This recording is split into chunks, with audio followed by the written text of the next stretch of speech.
Welcome everybody to another episode of A Taco Opportunity. We are back after a week's break because of life situations and stuff. I know. Yes. Welcome everybody who is listening to us for the first time and returning viewers. We are an episode about tabletop and video games now. Well, Yeah, we're actually dipping our toe into video games, but not the political stuff. not the political stuff. No. We're doing what we said we were gonna do, like episode 1, like talk about video games. But yes, tabletop, mainly Dungeons and Dragons. That's what we like to play. That's what we talk about the most. I mean, but to be fair, we had to get rid of all the the main ideas off the table. It's been like 2 years, okay? Yeah, and now we're like, all right, we got nothing to talk about. Let's break that glass, pull the lever for video games. So. For when you run out of ideas, emergency. Yeah. Oh, but with me as usual, Andrew, Hi. the current dungeon master and headache inducer. No, wait, no. What's the word I'm looking for? Headache. No, I'm the headache receiver. Wielder of headaches. Yeah. Of the group. And me, Jose, your other DM that's taking a break and being a lazy piece of crap for the next, I don't know, a year or so. I think it's gonna take to finish this campaign. But with that, at this rate, it's gonna take a lot longer than a year. Yeah. But today we're talking about the darkest of the dark, the emos, the eyeliner wearing, the My Chemical Romance and Hawthorne Heights listeners, the Shadowfell. That's right. To punctuate the scariest time of the year that we're coming up to, Labor Day weekend, we're gonna be talking about the scariest part of the Faerun, the Shadowfell. The Shadowfell. Right, play the music.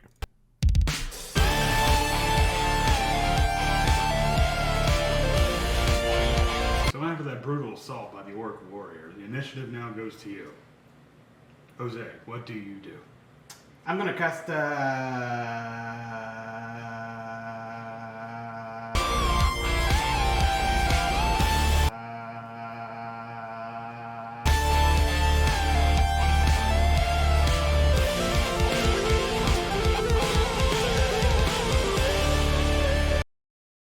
Wow, okay. That was an abrupt interruption. I'm so sorry. Oh, shit. No, I broke it. The music didn't end and then just like changed the scene. We are professionals here, okay? We know what we're doing. All right, let me remove that scene. Let me just, there you go. Okay, Andrew. Today we're talking about your favorite thing ever. Spooky times. Oh, look. Wait, hold up. Before you start getting us down and depressed, let's talk about what we're drinking today. What are you drinking?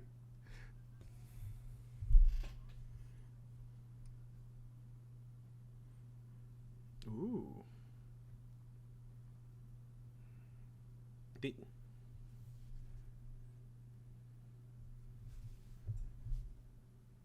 Caramel. Ooh. But here's the question, though. I'm assuming you cold brew yourself? Yes. Yeah, of course. Hey, look at me. I'm an expert in coffee. It's not that hard to cold brew. You literally just put coffee grounds and water and let it sit in the fridge for 24 hours. Oh, that's it? That's it. That's all there is to it. You can do it in a French press. Oh. So. Oh, here I thought it was a lot more complicated than that. No, God, no. No, you just get the coffee grounds, you put them in water, you kind of agitate it a bit, then you just put it in the fridge for 24 hours. Boom, cold brew. Huh, holy shit. That's it. Right. Let me The tell you hardest part about it is just the time it takes. That's all. Let me tell you what I'm drinking today. It is a green tea from Arizona. Believe it or not, they make some of the best green tea ever out there. Really? It has ginseng and honey. Wow, we've gone corporate. Andrew, I told you it was gonna be a lazy piece of crap this weekend. That includes brewing my tea. Next episode, we're gonna be like, well, this is a deep cut for you guys. I'm having Folgers. Oh, it's good to the last drop. Actually, no, that's Maxwell House. But anyways. Listen, I told myself at the beginning of this long weekend that I wasn't gonna do anything, and I have been accomplishing that. I was actually very tempted to have a beer for this episode, just because it's been a while, and that that juicy, or no, that hazy IPA was the one I was gonna have. But I'm like, fuck it, I'm just gonna drink it. It is Monday. So It is definitely day for. if there's any time to have an early beer, it would be today, Labor Day. Yeah. So Hey, we had a viewer count go up. Hey, welcome everybody to another episode of A Talk Opportunity, where we're talking about Dungeons and Dragons stuff, more specifically, the Shadowfell. Which brings me to my question, Andrew. gasp. What is a Shadowfell? Oh, you simple-minded fool! The Shadowfell. The Shadowfell is we went a little bit into this in our last episode, but the Shadowfell is sort of a dark mirror of the material plane, also known as Toril. I found out Toril, wherein things are significantly, I'd say 45% more horrifying than what they need to be. There's a presence of undead creatures here, and just things spooky and ghostly and ghastly in general. But it wasn't always like that. It wasn't always that way. Before there was the Shadowfell, it was originally just called the Plane of Shadow, which was I would describe it as dour but benign. It was a place that was monochrome. It was black and white. It was like completely desaturated from color, but it wasn't evil per se. It was just it was just like a black and white version of the world that was just a bit more depressing than the real world. The best way I can describe it is just imagine if Tim Burton just ruled the world. That's kind of like what it was. Like, it wasn't bad, but it wasn't, happy fun times. Right.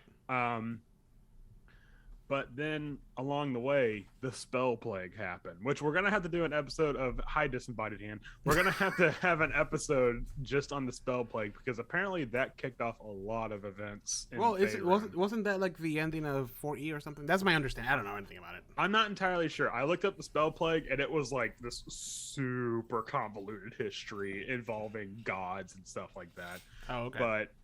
But just to give you like a super duper boiled down version of what the spell plague was, the goddess Mystra, which was the goddess of magic, she was assassinated in an event that was she was assassinated in a plot by the god of like deception, Cyric, in a plot made by the goddess of darkness, Shar.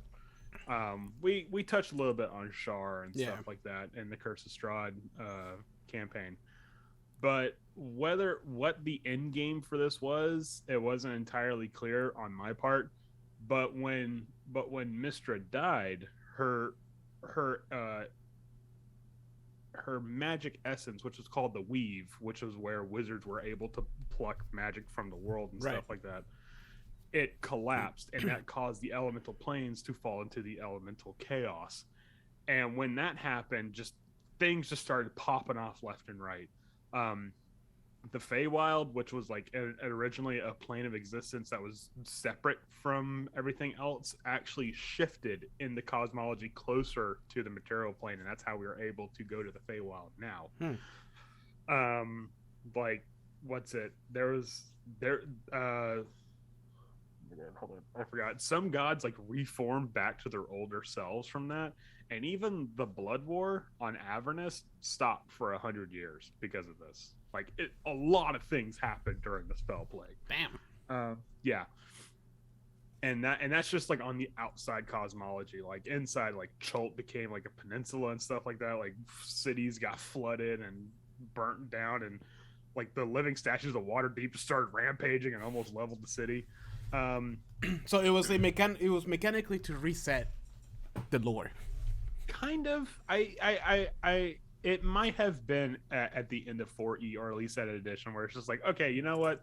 Let's just kind of pull the plug here. Just have some crazy crap happen. Right. And this isn't the first time that Mystra gets killed. For some reason, this is like the second or third time she gets killed. It's like a running gag where it's just like, oh no, she's dead.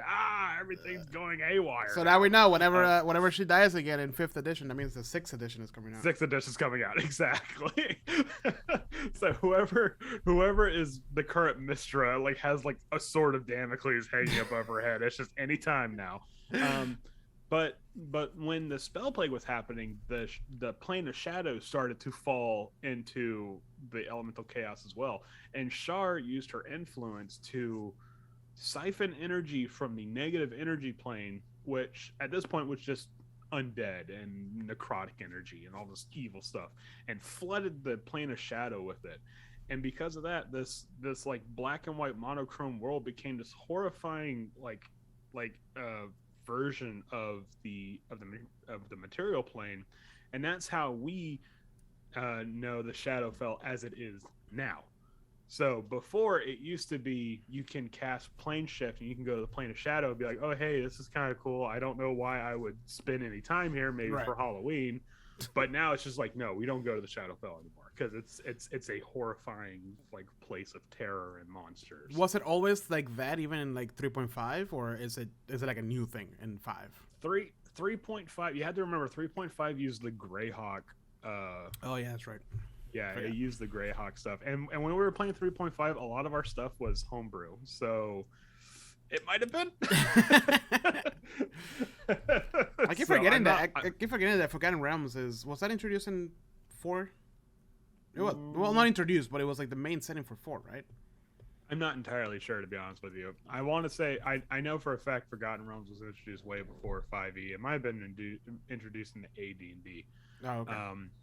Yeah, I could be wrong. I'm not a scholar on that. I just know that 3.5 had Greyhawk, and I think 4e had Faerun as well, and then 5e went with Faerun too, because there were some setting books for 4e that was like Baldur's Gate and Waterdeep and Neverwinter and stuff like that. So wow.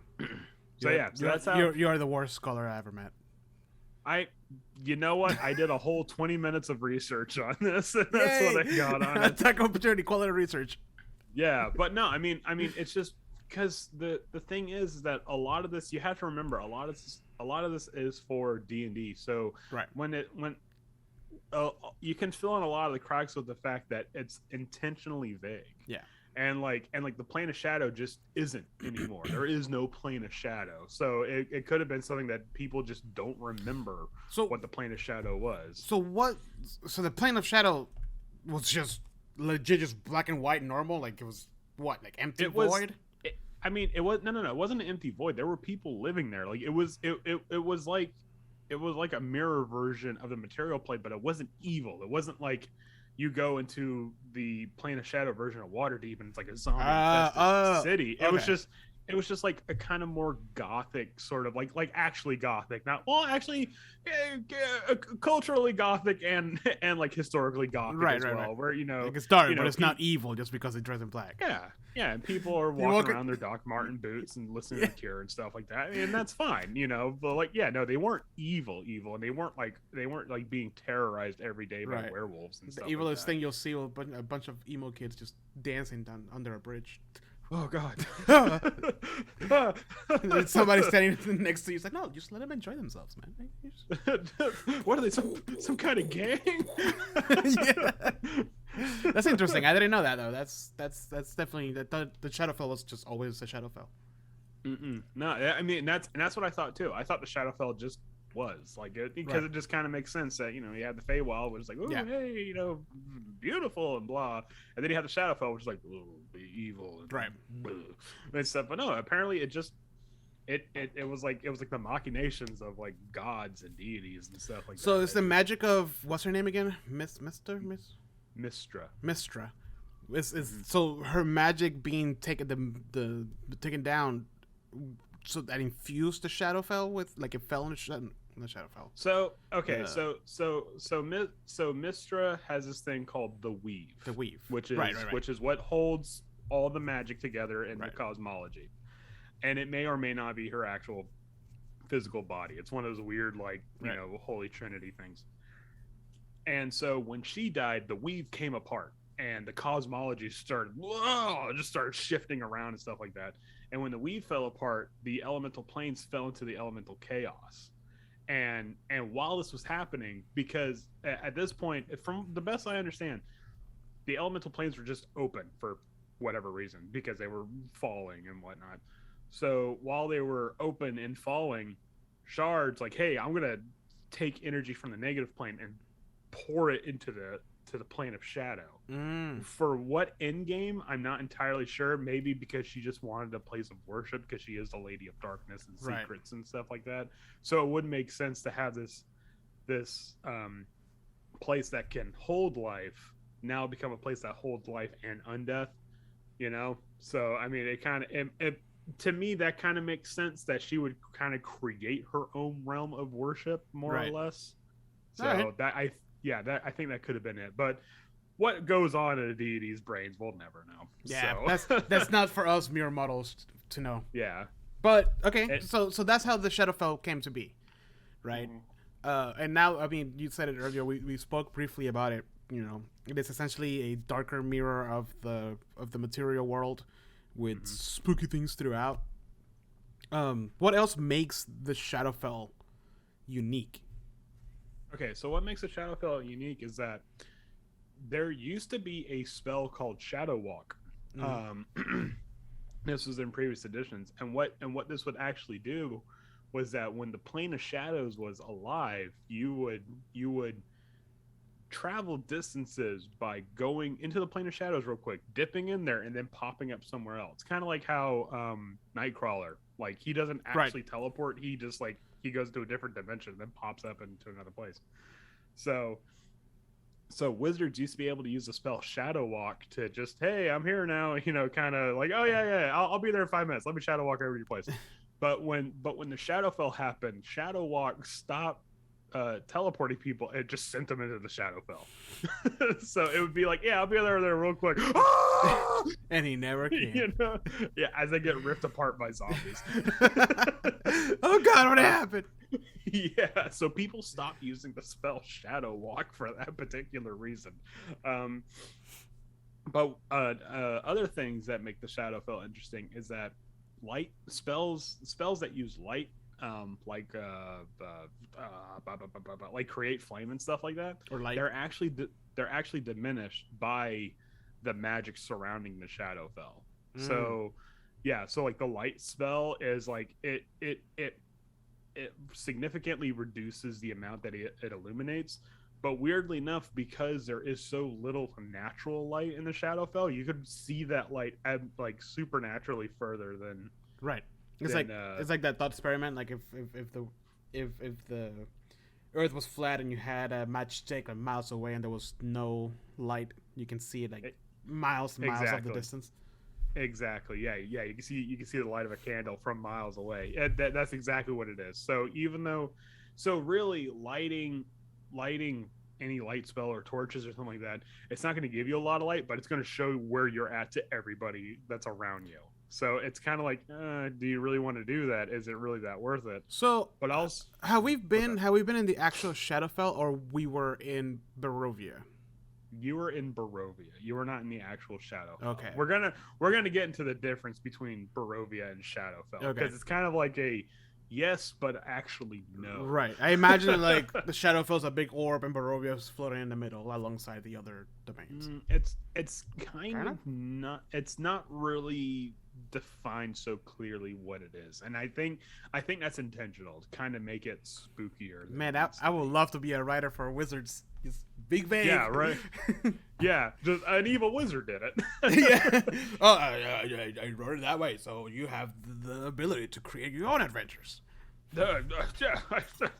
Okay, just make sure you get the name right on the paycheck. Yeah. I'm kidding. If there's any Wizards of the Coast writers out there, I know that your job is actually. It's actually kind of hard to write that big because you have to be really open ended. You have to consider everything. Yeah, I know. I'm just because like you really want to make like these like scenes. You're like, no, people aren't going to play it like that. Right. So, anyways, so then another thing is that spells that use shadows or shadow magic is significantly powered up. I can't think of any spells right now, but I know like the bard class that I don't know, you skin somebody and then use your shadows from it. Oh, we went over it in that bard episode, and for some reason I don't remember that. What the fuck? It was like the College of Shadows, where like you can steal their shadow and stuff like that, and then you can transport as a shade to somewhere else. Anyways, keep talking. I have to look this up now. Spells like that would be more powered up from being in the Shadowfell. So anything that uses shadow magic is gonna get like at least like a 15% boost in their power. But probably the most interesting thing about the Shadowfell, and this is just nondescript, like non-specific things.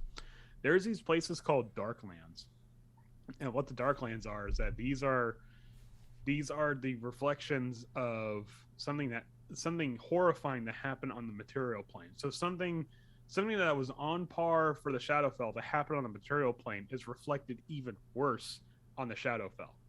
And so they would describe it as like the scene of like a incredibly bloody battle or something like that would be what's called the Darklands in the Shadowfell. And what that is that the evil is concentrated so hard on these parts of the Shadowfell that if you step into it, the necrotic energy will rip you apart.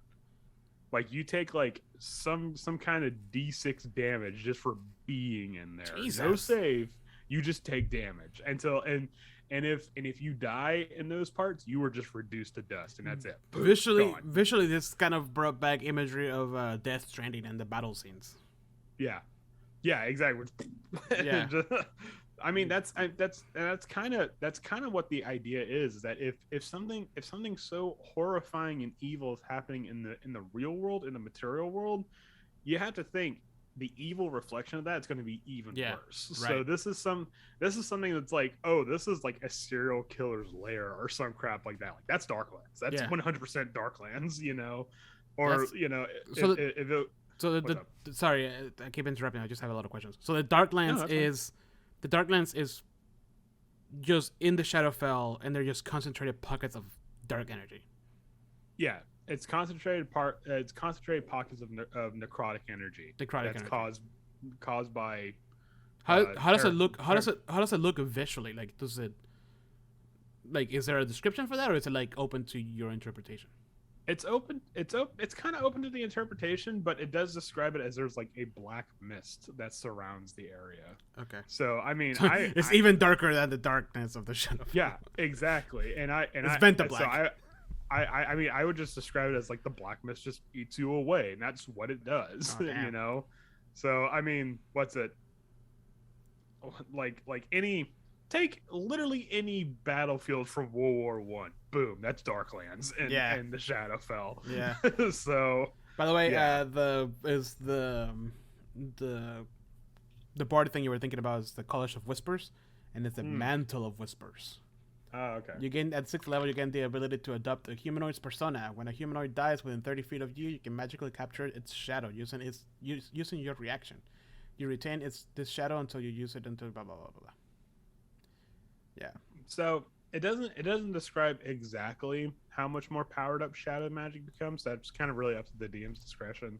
So if it's something that's like, oh, I can teleport using shadows up to 30 feet away, well, I'll be like, well, you're in the Shadowfell, so I'll crank it up to 50. Why not? It's not really, you know, like, but if it's something like, oh, my radiant energy does like 2d8 damage, well, now it does 2d6 damage because you're in a place of, you know, darkness and despair. Yeah. So did that apply in Barovia? Because I don't remember. No, it didn't. There were magical changes, but unfortunately, none of you guys did anything to do any of that kind of stuff. Okay. If you really want to get into it, we can. or if you want, we can wait till we get to the let's wait till we get to that section. Okay, so there are cities in the Shadowfell. There's Evernight, which is the dark version of Neverwinter, but really, a lot of this is intentionally vague. It's just so that way you can create your own setting into it. However, there are pockets of the Shadowfell that are not so vague to the player's concern. I like your face as you were saying that. Your eye got really big on one. Just, your hands are like. I when I was reading these, you were savoring every word. When I was reading these Domains of Dread, I was like, holy shit. They pulled out all the stops. Like all of this like safe, like, oh, we're not gonna make anything scary. No, they put it in this. Like they like because there's a disclaimer. Okay, we're gonna be kind of going off Van Richten's Guide to Ravenloft now. Yes, disclaimer.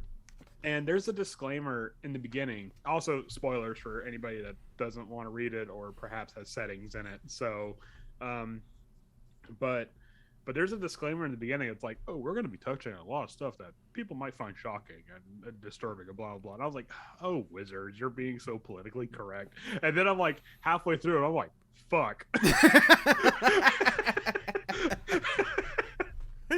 You know, it's nice. It's nice that they included the disclaimer because so far they haven't. I mean, not a single book has done anything that's too visually crazy. There is one setting in particular. I don't think we're gonna be able to touch on it this episode. No. There's one setting in particular where it's like, I wrote that. Like that is exactly what I wanted in like a Shadowfell setting. Oh man! Just so you so to really back a little bit, guys, listening, we are gonna break. This is actually we didn't even mention it at the beginning. So this episode is the start of our season finale for season 2 of Attack of Opportunity. We are gonna be going through all the domains of dread, and I think we nailed it down to 4 per episode. 4 per episode for 4 episodes, which means that there's going to be. Oh yeah, no, four okay, parts. That's going to be even split because there's one that we're not really going to touch on. Yeah, we're not going to touch on the carnival because, well, we're all gonna be in that adventure and so that's going to be. I'm not going to spoil anything because I didn't even spoil myself on it, but that's going to be in the Curse of the Witchlight.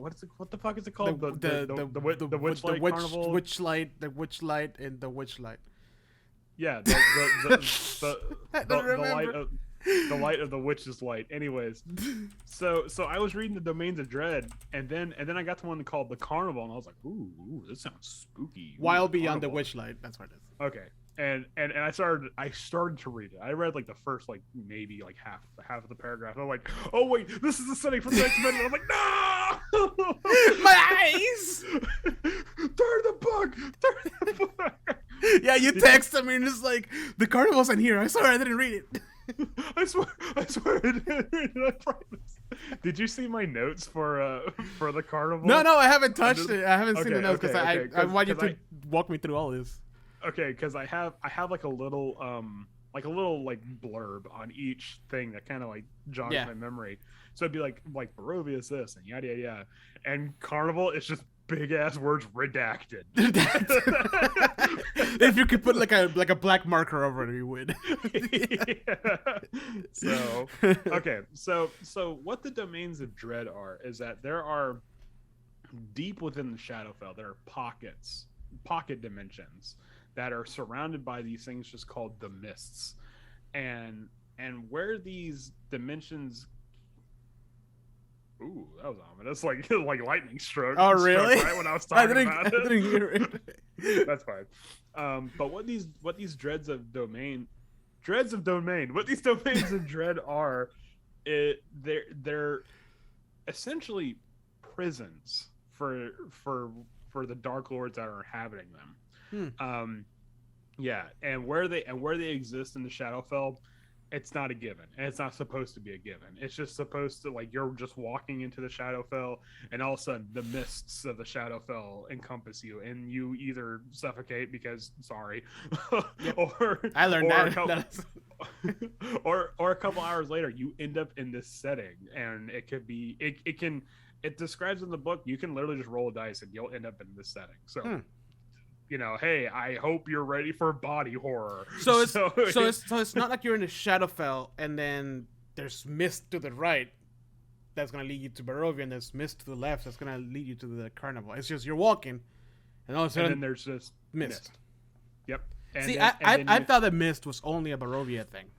Nope. It is all of the domains of dread are surrounded by this mist. Yeah. Now the Barovia, it obviously is very thematically appropriate for Barovia. We'll get into that later, but all these domains of dreads are surrounded by this mist, and whether or not things can go in or out of the mist is either up to the Dark Lord that's in the domain or just the domain itself. Sometimes the Dark Lord doesn't even know they're the Dark Lord of the domain of dread. They just are in it, and it depending on how much sentience or sapience they have within their own domain of dread depends on the setting. By the way, sorry to interrupt again, but the sentient popcorn has joined us, and he says, "Hello, yes, I am the arrived." It's pretty funny. So welcome to the stream. I hope you enjoy our little talk about the Shadowfell. We're about to start getting into the domains of dread. Yeah, the dread domains. So just kind of backing up a bit before we really dive deep into it. There are those are the talismans, right? Or are you going to touch on that? No, we're going to touch on that. We're going to touch on that. Yeah, I'm glad you did, because we will touch on that later. But there are some hard rules for these domains of dread, and one of them is the Dark Lords can't leave. They are trapped there. It is their prison. Yeah.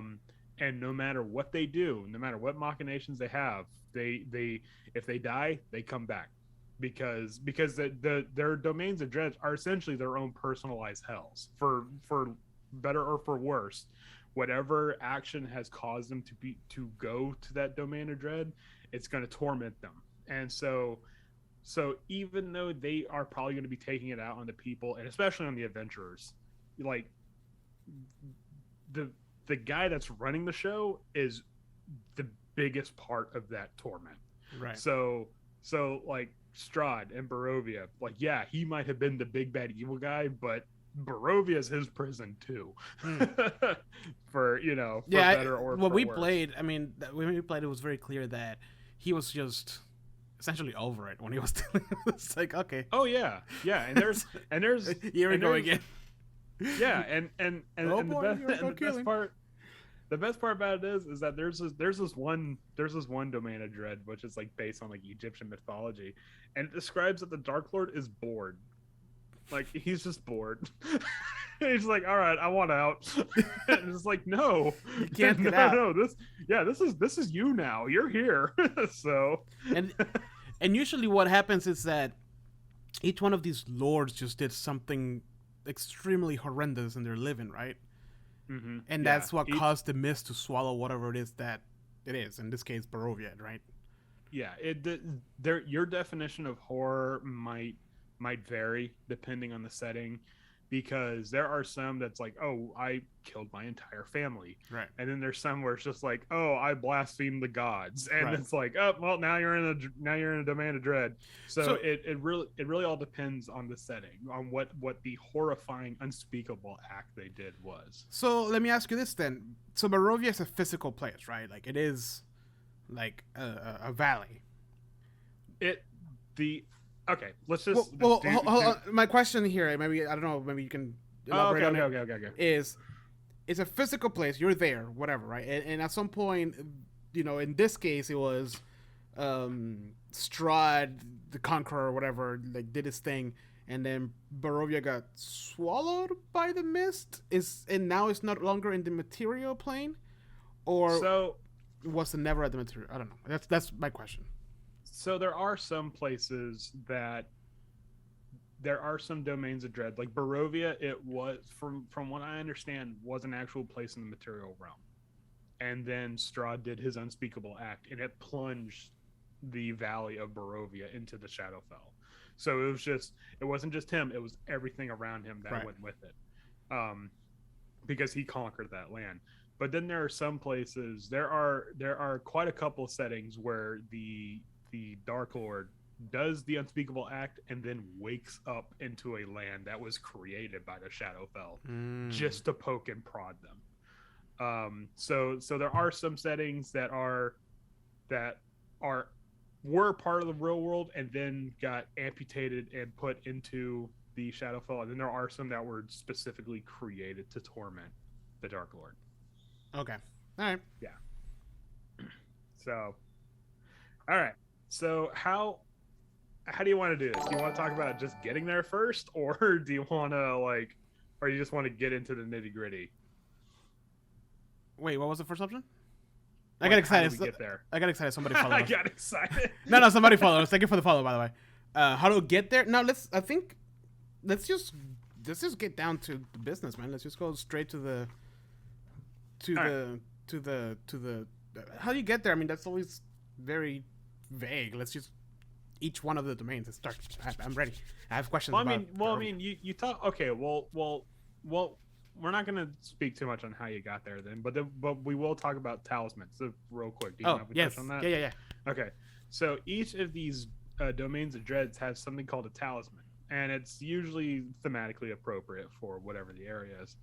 And what this does is that you hold this talisman. It's a non-magical item. It might be like a coin that has like the face of the ruler on it, or something, like I said, something thematically appropriate to that area.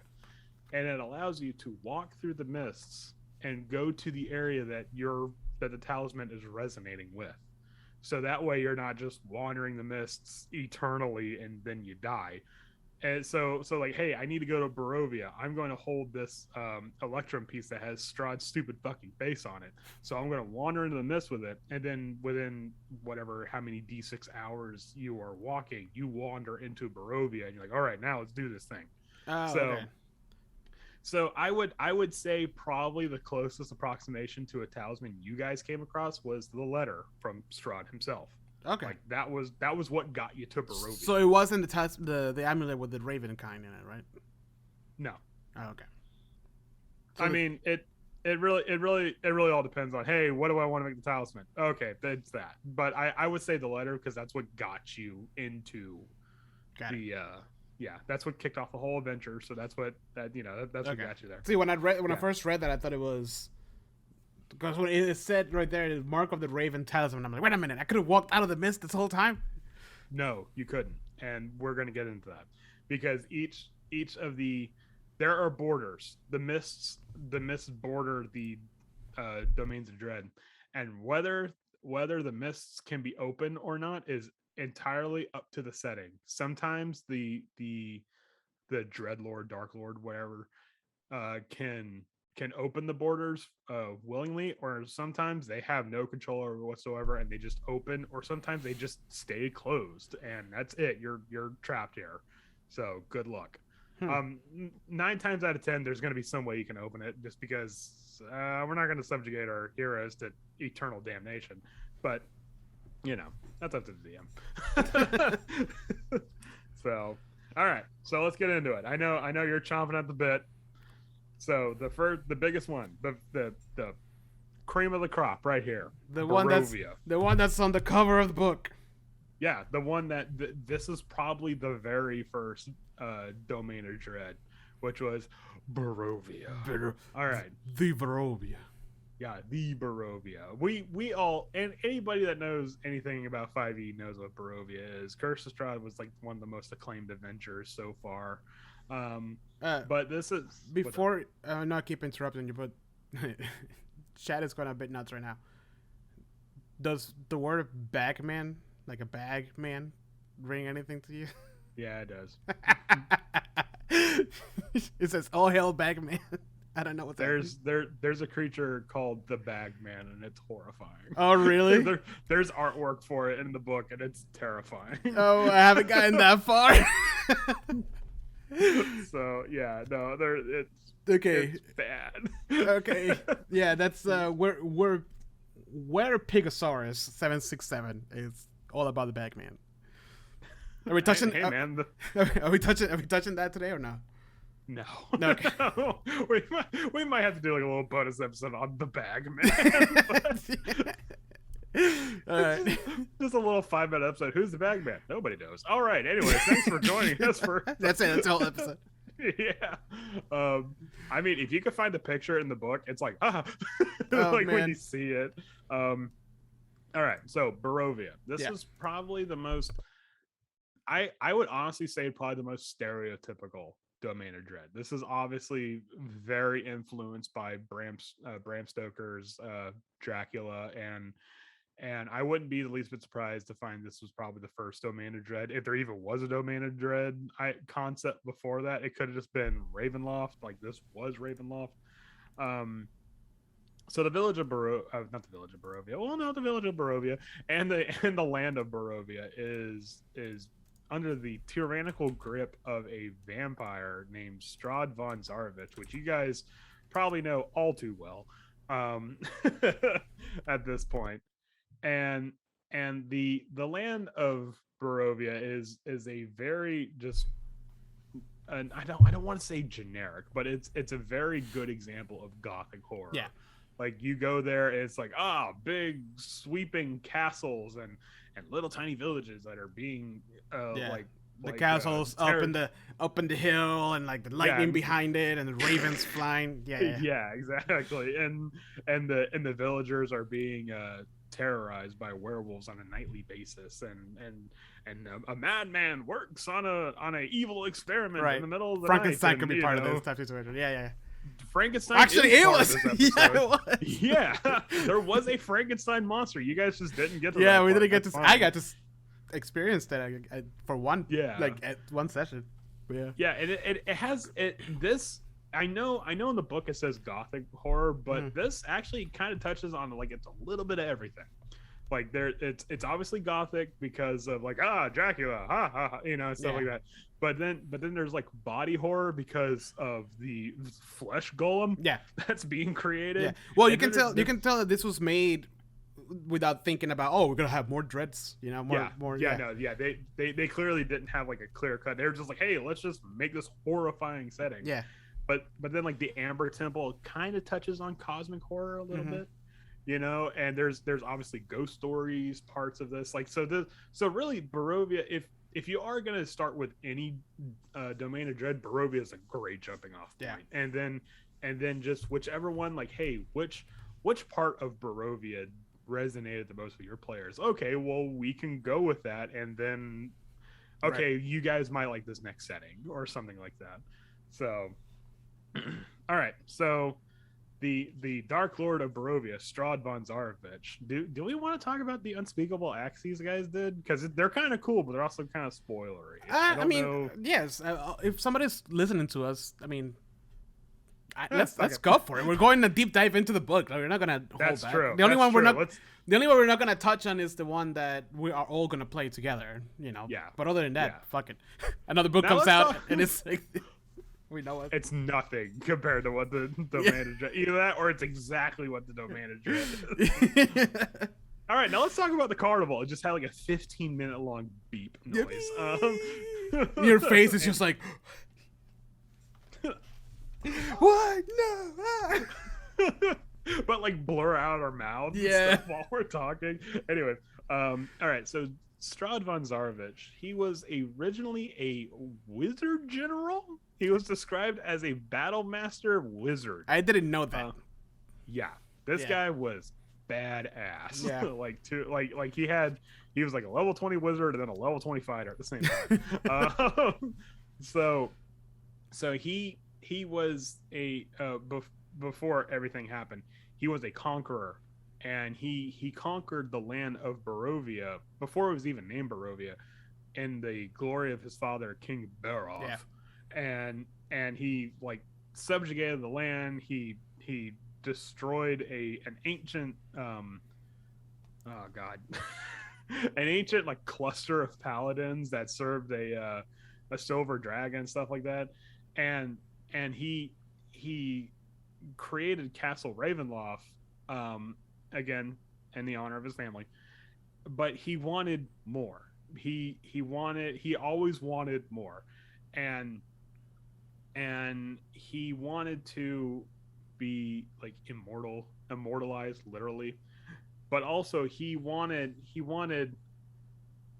coveted his brother's wife. Now, his brother was Sergei, which you guys didn't really meet, which was unfortunate. We could have met him. Well, you told us. You could have met him. Yeah, you could have met him. You really could have met him. We learned about him. We didn't know. Okay, do you remember that tomb that you guys couldn't get into that was like really sparkling white and stuff like that? Yes. It was in, okay, if you were able to get into that tomb, that was Sergei's tomb. And you could have gotten his armor. And it was like fucking +3 armor. Oh, like, shit. It was like the best of the best. Anyways. The sword we got, the Sunblade was his, right? It was his blade. Yeah. It was his blade, and it was broken by Strahd's court wizard Kazan, and it was supposed to be destroyed, but he was unable to destroy it, so he just kind of like threw it away somewhere, like to just kind of like, hey, yeah, I totally got rid of it. And here's Vesemir. Hey there.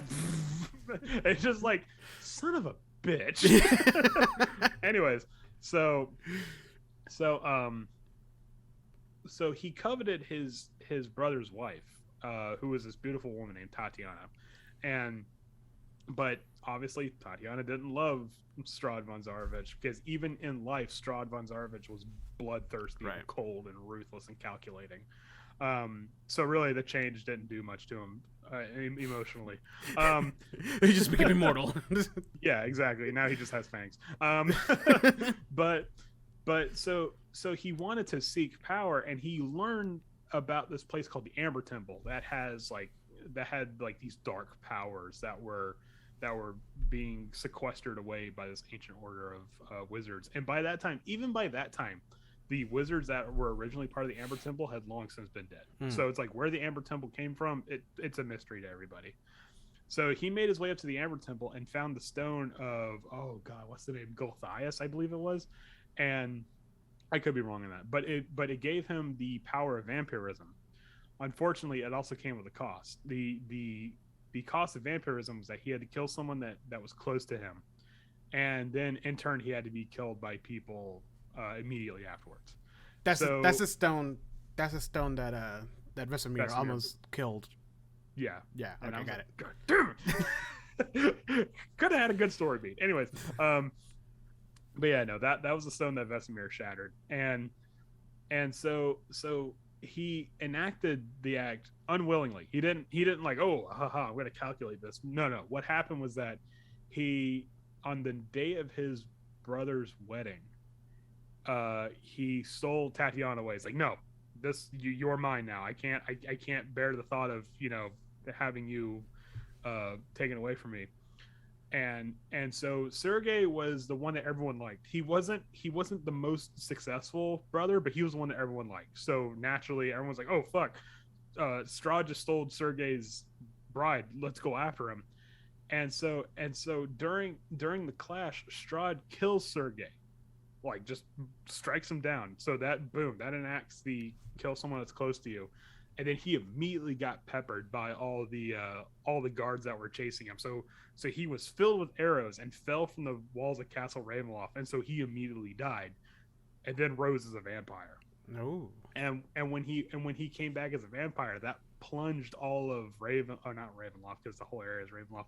That plunged Barovia into the Shadowfell as we know it now. And so his torment is that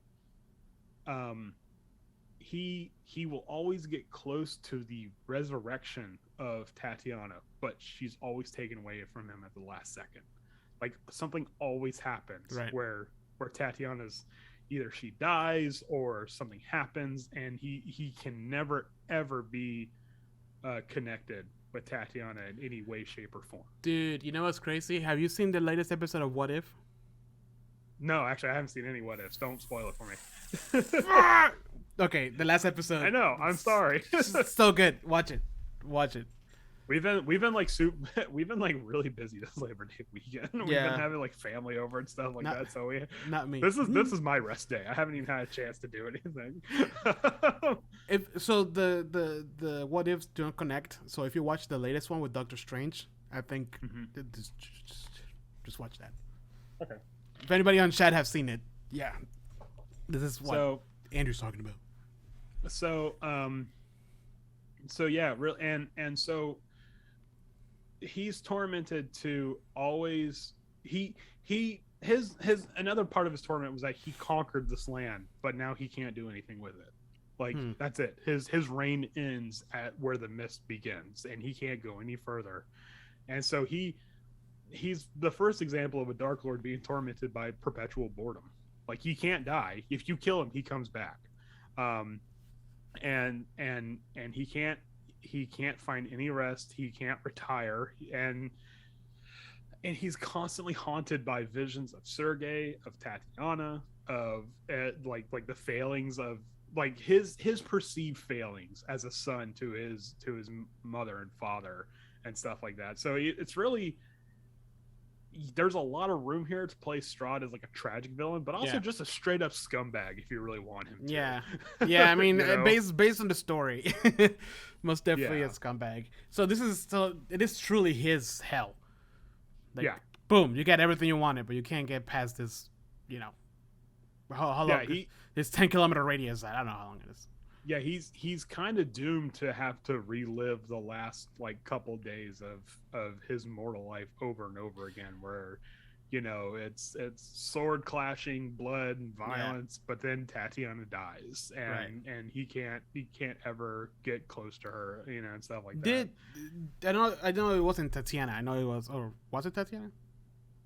Well, Irina was Tatiana. Okay, but did she die Irina with was us? the latest. I can't remember. She didn't, only because Aaron had that fucking awesome natural 20. Yeah, but she was going to die.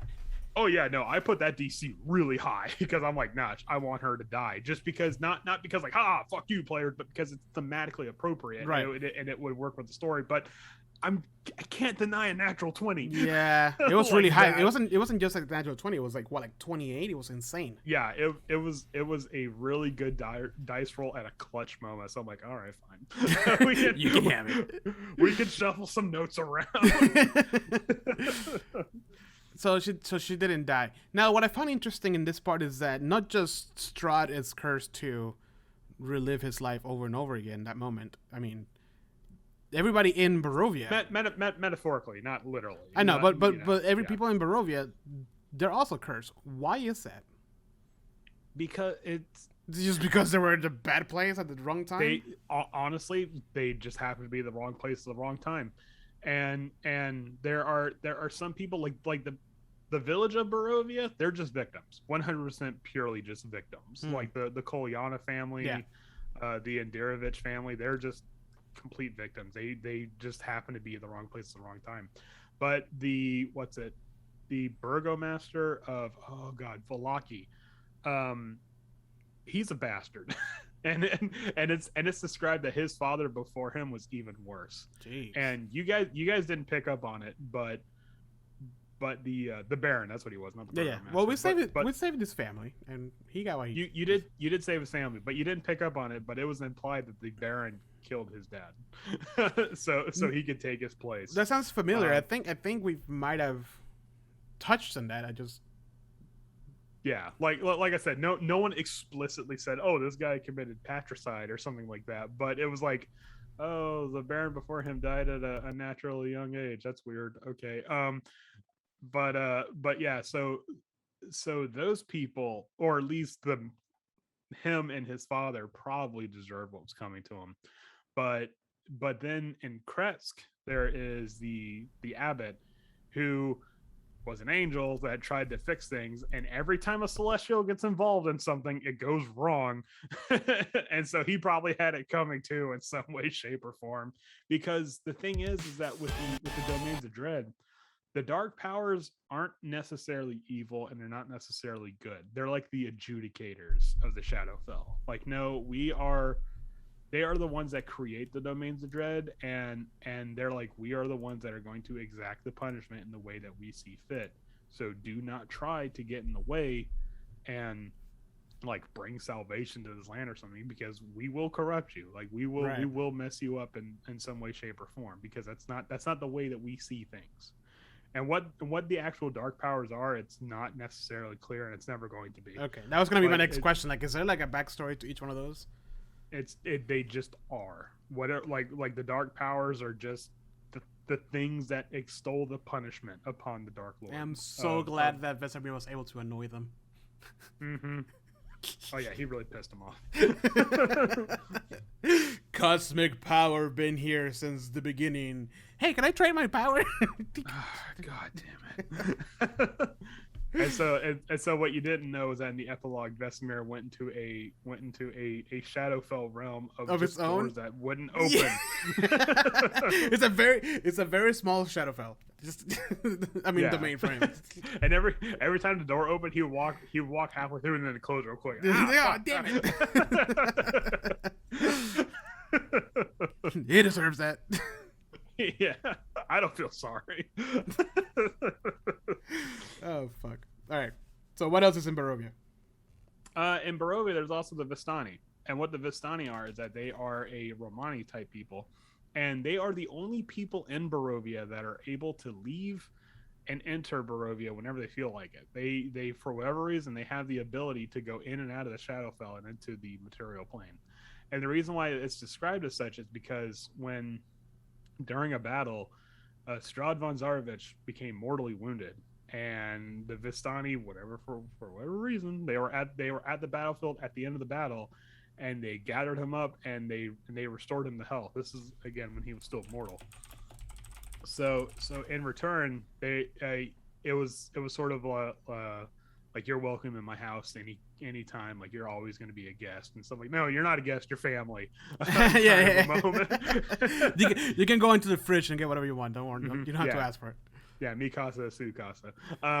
But so because of that, when Barovia became part of the Shadowfell, that sort of blessing more or less extended to that, and they are able to enter and leave the mists unabated.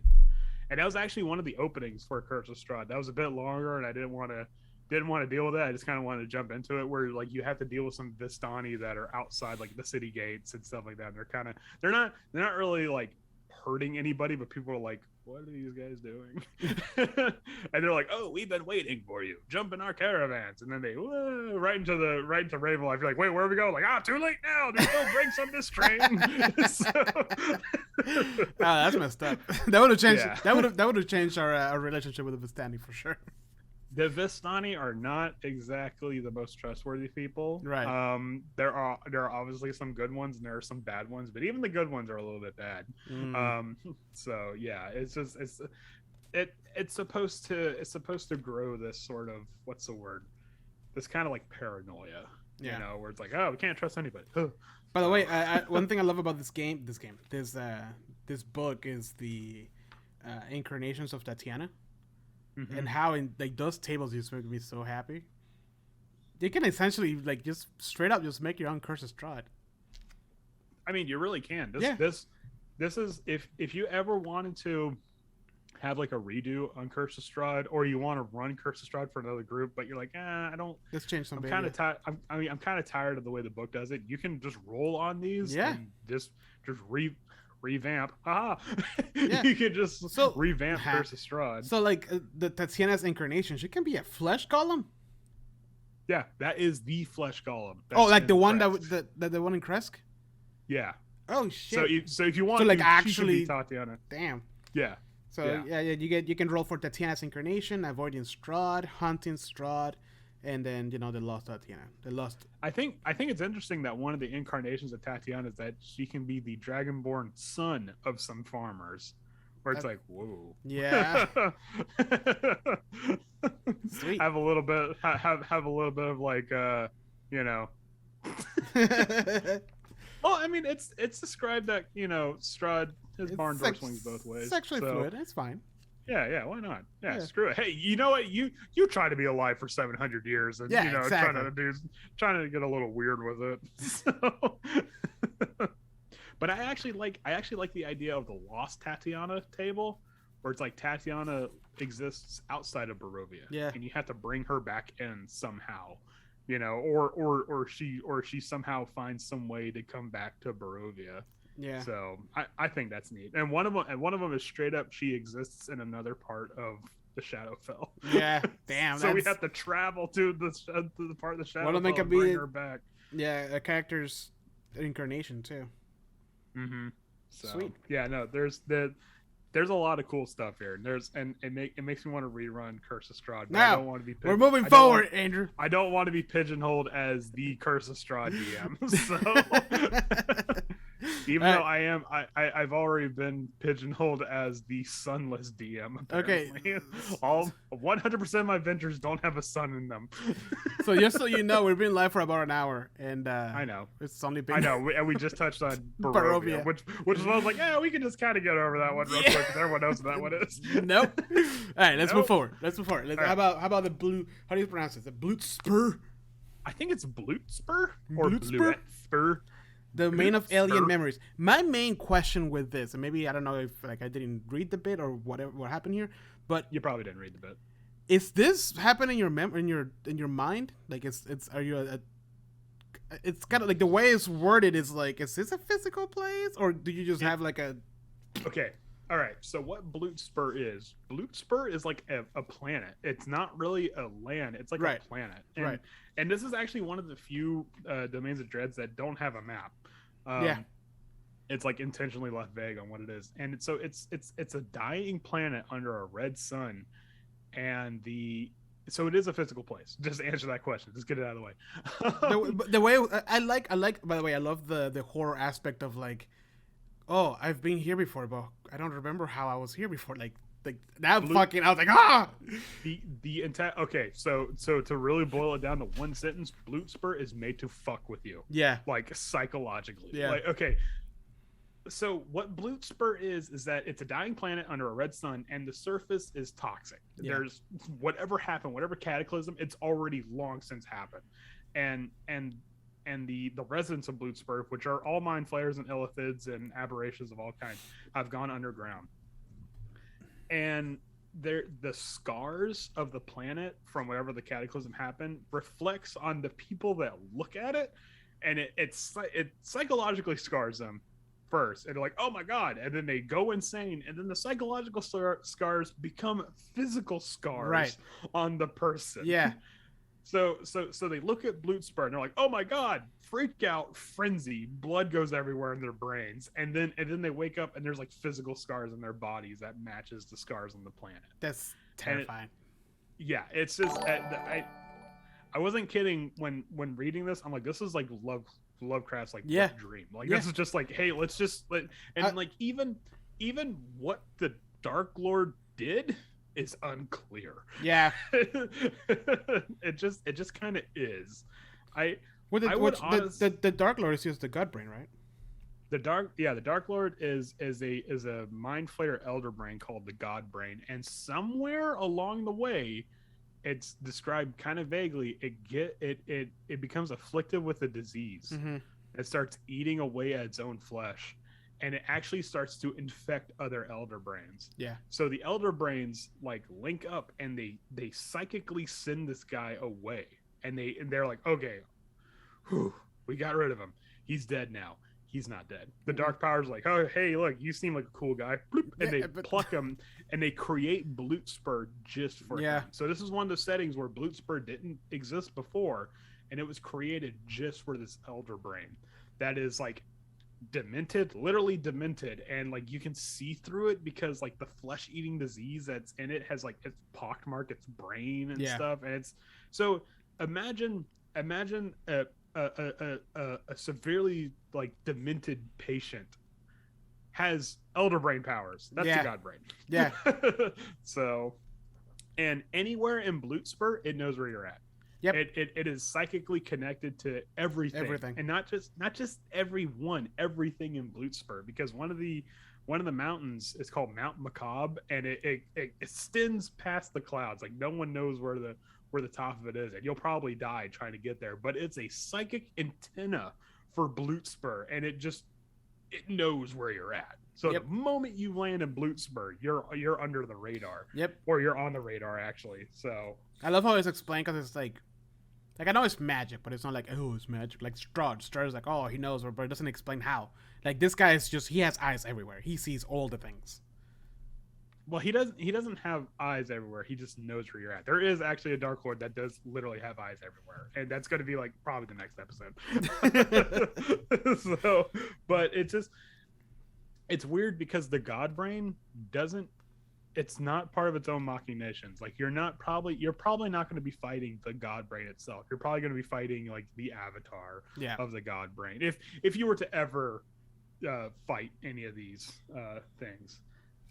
By the way, we probably should have put this right up off the top. Not all of these settings are conducive to high level play. Some of these are more lower levels, and which is interesting, right? I think what's at Barovia was like level 10. That's fine. 11. Yeah. Bluetspur. I don't know where we would put Bluetspur. Well, it's a bunch of wise. Presumably, you're gonna fight a couple mind flayers towards the end. Well, see, here's the thing, because the area of Bluetspur is so conducive on lost memories and stuff like that, and like you going back to it, not knowing you're returning to it. I would actually put Bluetspur at like the very, very end of an adventure. Like just have it be like, oh, the adventurers are investigating some sort of. It might start out like a mundane investigation, but then it gets like deeper and darker and more eldritch, and then they find themselves in Bluetspur. You're like, wait a minute, I've been here before. Yeah. You know, that explains my scars. I think that would be pretty neat, honestly. Yeah. No, I agree. And I like the fact that there's a table for Bluetspurs just for suppressed memories. Mm-hmm. Like when you get the Bluetspur, like, oh my god, I remember something, and you have like a flashback. But then it specifically states that Bluetspur somehow resonates with psychology and alienism, the long abandoned practice of alienism. So like if for whatever reason your setting has psychologists or alienists, like Bluetspur can start to play into that. And it's just such an interesting take. Like I've never seen a D&D setting go that route. Where like, okay, you know, let's tap into this. Let's see, how does that make you feel? But I think Bluetspur personally, I'm not against running an adventure in Bluetspur. I think it's great because it's one of the ways to get into Bluetspur is that you just stumble upon it while you're in the Underdark. Oh god, no, and now you're in Bluetspur. But I think this would be really great in a sort of like color out of space way where it's like, oh, you're investigating this thing, and all of a sudden you get like a glimpse of Bluetspur, like, no, and then you go insane, and that's okay, we're done. Next adventure is going to be Candlekeep. So it just to really like nail that like HP Lovecraft kind of ending. Yeah. Where you're like, oh my god, it's an ever extending mountain, and then you know, psychological scars. Yeah, so, I wouldn't be surprised if I mean, like, even the imagery is just straight out of like HP Lovecraft. Oh yeah, that is used in the book. I also like the this section that says adventures at a time, where it's like if you want to play the flashbacks you can, and have the characters play a lower level versions of themselves that are dealing with this for the first time, and then have it come back to their fully leveled selves. Like that sounds like a lot of fun to me, but the logistics of like going, like, you know what I mean, like the actual physical, like going back in your character sheet and like, oh no, that's at that point, that's, as the DM, you would just be like, okay, where were they? We're level we started the adventure at level 3, so I'll start at level, you know, I will make a character sheet for them for level 2, and then you hand it out and you're like, whoa, what's going on? Like, right. We're going back in time, bitches. We're going back in time. Quick adventure, 15 minutes, 3 hours going back in time. So yeah, it's Bluetspur is interesting, but I think it would be personally kind of hard to pull off in an effective way. Yeah. With I mean, having the setting in the actual, or having the adventure in the actual setting. I just like to think that you're in the Underdark, right? Like the adventure starts in the Underdark, and then you just explore in the Underdark, and it still looks like the Underdark, and then you start encountering intellect devourers, and then eventually mind flayers, and you're like, okay, cool, you know, like let's. Which is honestly par for the course. Yeah, and then you're like, oh, neat. Oh, look, it's the exit to the. fucking and it's like lightning storm and like the big mountain, a new sky, toxic sky. You're like, oh shit, we're not in Kansas anymore. and you can't breathe the air. It's poison, and you see this like eerie looking mountain that climbs into the heavens and stuff like that. That'd be pretty. Not necessarily. I think that'd be pretty cool. Though. Like you set the players to like you're on the Underdark. You know, let's try to get out of the Underdark. That's the whole point of the adventure. And then like just when they think that they're about to get out of the Underdark, it's like, oh. And the entire time, like, man, this Underdark place. This place is more screwed up than I thought it was. Yeah. Like, oh yeah, it really is kind of weird, isn't it? Next thing you know, you don't have to get up. Yeah, now have to find the center of the earth to fight the brain. Yeah, and then oh man, what happens? What happens to Bluetspur when you kill the Elder Brain? Does it just? I would like to imagine that it just breaks apart. Yeah, does it just dissipate and just like crumble into the mist, and then you just have to find a portal to get you to the material plane. Or maybe you can escape Bluetspur by traveling into the storm. And now we got Spelljammer. Let's do this thing. Andrew, we don't have official Spelljammer yet. I will make it official. Oh man! All right. That's when you put away the player's handbook and you break out the Starfighter core rule book. And people are just like, "Wait, what?" All right, guys, give me your character sheets. You're not gonna need those. The whole time through the campaign, you've been like translating their character sheets into Starfinder. You're not a tiefling anymore because tieflings don't exist in Starfinder. So. But I got attached to him. We'll get unattached. Yeah. Oh shit. Oh man. All right. So yes, I agree. I mean, I think it'll be hard to pull off, but I think it'll be really interesting. In the same, like I just said, I think the idea of like tricking your players to think that they're in the Underdark, and then finding out that they're not the hard way. I think that can make it. And like the whole thing, like you've seen this before, and you're on easy as to how you've seen this before because this is such an alien technology. That would be really cool too, where you think you're in the Underdark and you're like, wait a minute, I've been here before. And like, what are you talking about? We've never been here. You're like, no, I've been here before. Or like one of those moments where like, I don't know, the whole time your character has been missing, I don't know, their hat, and then they find it. My hat. Like you find a helmet, and inside the helmet there's a stitch that says your name on it. Ah! How did this happen? Wait a minute! This is where all my socks went. I thought the dryer just took them. They're all the left socks. No, actually, what would be really cool is like you find yourself and you're like, wait a minute, what happened? And they're like, oh no, I had a twin brother. And you're like, wait, I was the twin, or something like that. And just real right out of left field. Whoa, what happened, man? Like that episode of The Simpsons. Yeah. Shit. Oh, that would be cool. All right, so that's enough of weird alien crap. Yeah, Bluetspur is probably, I would say, great in small doses. Yeah. Just you know, real quick. Yeah. You know. Now let's talk about what I will compare to maybe like Game of Thrones-ish.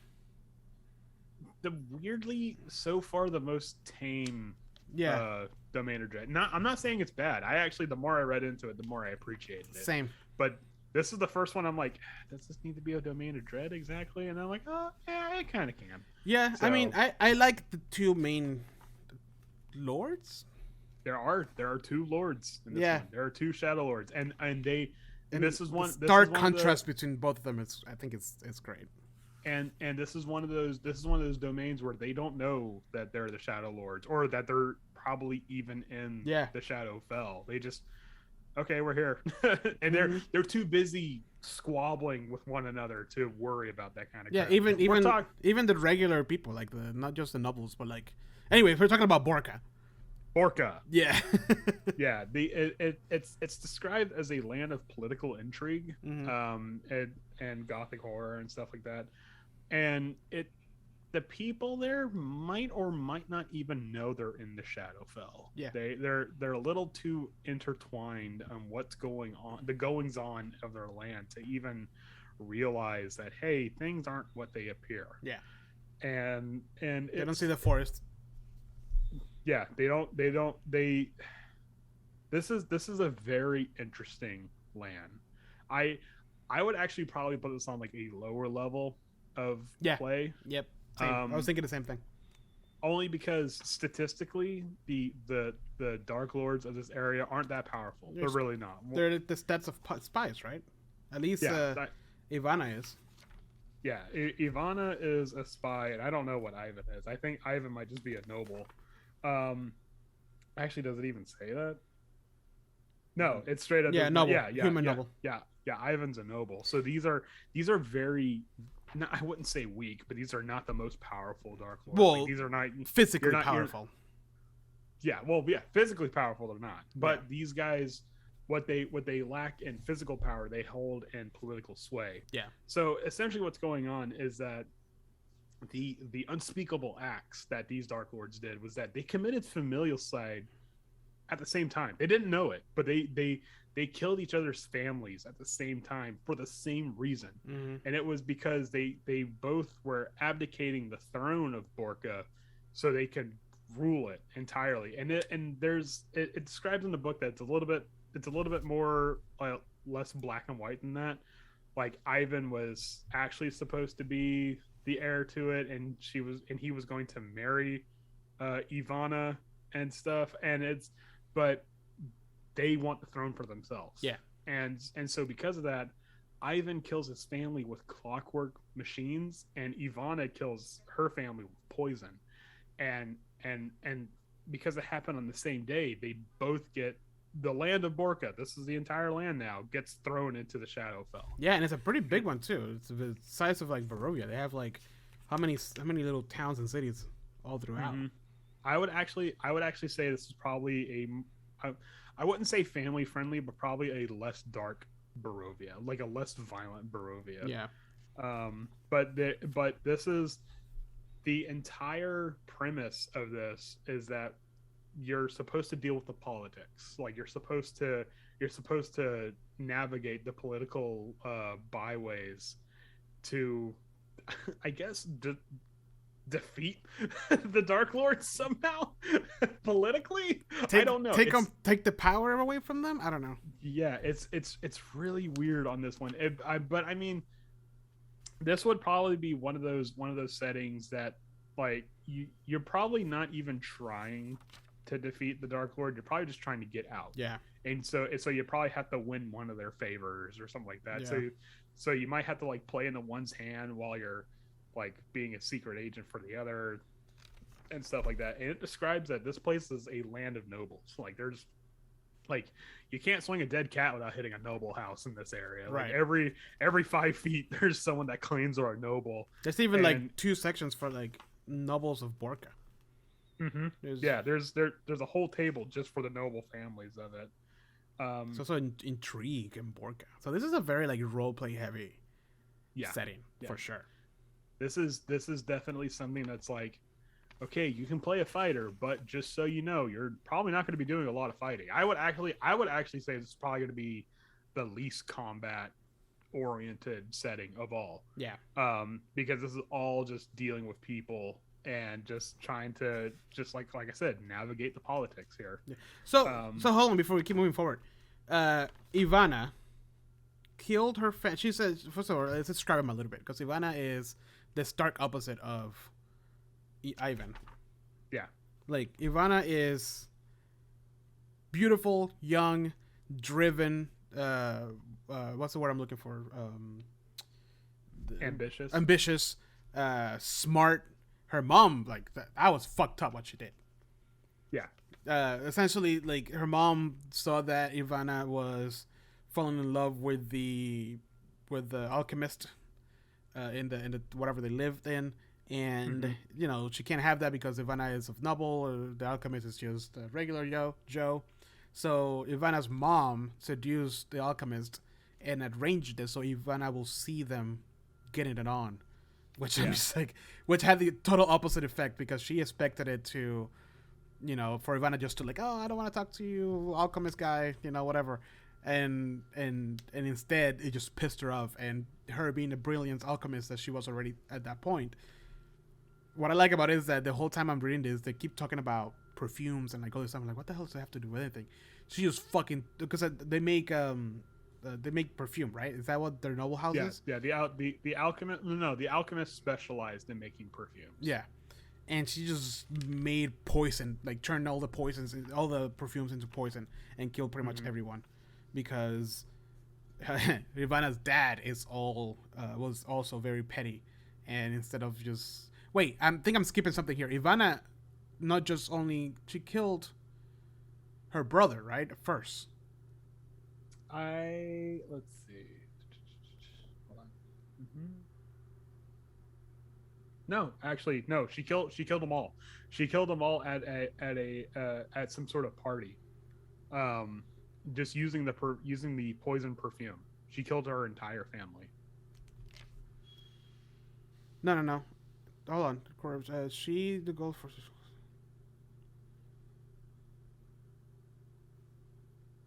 It's complicated. It's very complicated because she killed. Oh no! Sorry, my bad.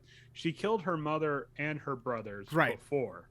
But then on her 18th birthday, her father's like, "Oh hey, we're gonna have like a celebration." What she expected him to give her the throne, because it was the only choice that she thought. But then her father named her cousin Ivan the heir. And when that happened, she just pulled the lever and just toxic fumes just filled the castle. Yep. And then that's what secured her place. Yep. As the Dark Lord of Borka, or one half of the Dark Lord of Borka. Do you want to describe Ivan's? Well, let's go a little further into Ivana's tournament, because one of the things I like is that she is, statistically speaking, she is very smart. Mm-hmm. Like she is able of creating potions that can recreate the spell effects of a 7th or lower spell. That's not an easy feat. But one of her torments is that the people don't take her seriously. Yep. They just think she's too young for the throne and stuff like that. And so no matter what she does, they'll be like, "Oh, I mean, well, it's cute that she's kind of sitting on the throne for right now, but wait till she finds a man." And then, yeah. And that's, so it's always going to be like, okay, when are you gonna have like a real leader on the throne? She's like, "I am a real leader." Right. so I think that's neat. That little like jab, right there. Doesn't it also say that like she can make like a shit ton of like different poisons in like 2 hours of work?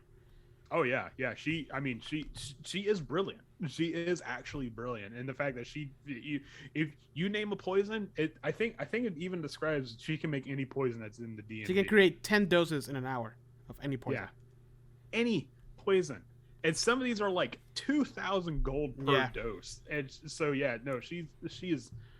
I mean that would be really cool to see that play out, where she's like, "Oh no, purple worm poison," and just see that play out. But have a Game of Thrones Joffrey moment. That's exactly what we're and honestly, that plan that her mother pulls off is something straight out of Cersei's playbook. Oh yeah, where it's just like, "Oh, no man can turn me down." Oh no, it backfired immediately. I wasn't expecting that. so I didn't think this through. Wait a minute.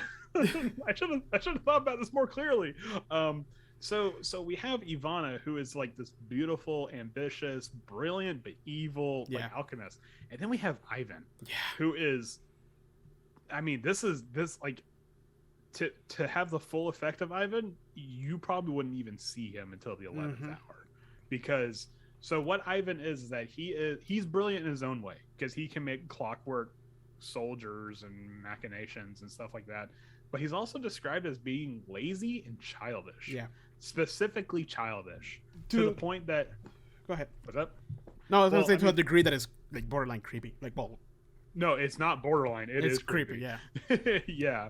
Like, he is described as being a like physically ancient man. Mm-hmm. Like, if you look at his artwork, he is like barely on... Like 1 foot in the grave, you don't want a banana peel.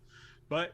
he is described as having the voice of a young boy, because he has not let go of his like childhood so much so that all he wants to do, he just wants to play in his house with his toys. Yep. the ones that he can make, which is terrifying because if you see, I mean, the artwork of this thing is ugly. If you see that and then he talks like a child, that's what I'm saying. Like probably to give it the full effect, like you would go into the, how do you pronounce it, Delisnia estate, and it's empty. Like there's clockwork butlers and stuff like that. But you can hear like a child, like, oh no, okay, we have to talk to him. This is the young lord of the of Borca, and then you see this desiccated old man. You're like, oh my god. Yeah. But here's my question there, because it does says that he's not physically or magically powerful, and he's extremely old, but he still has he remains physically fit as if he was in his prime. So does that mean that even though he looks like a corpse, he can still move?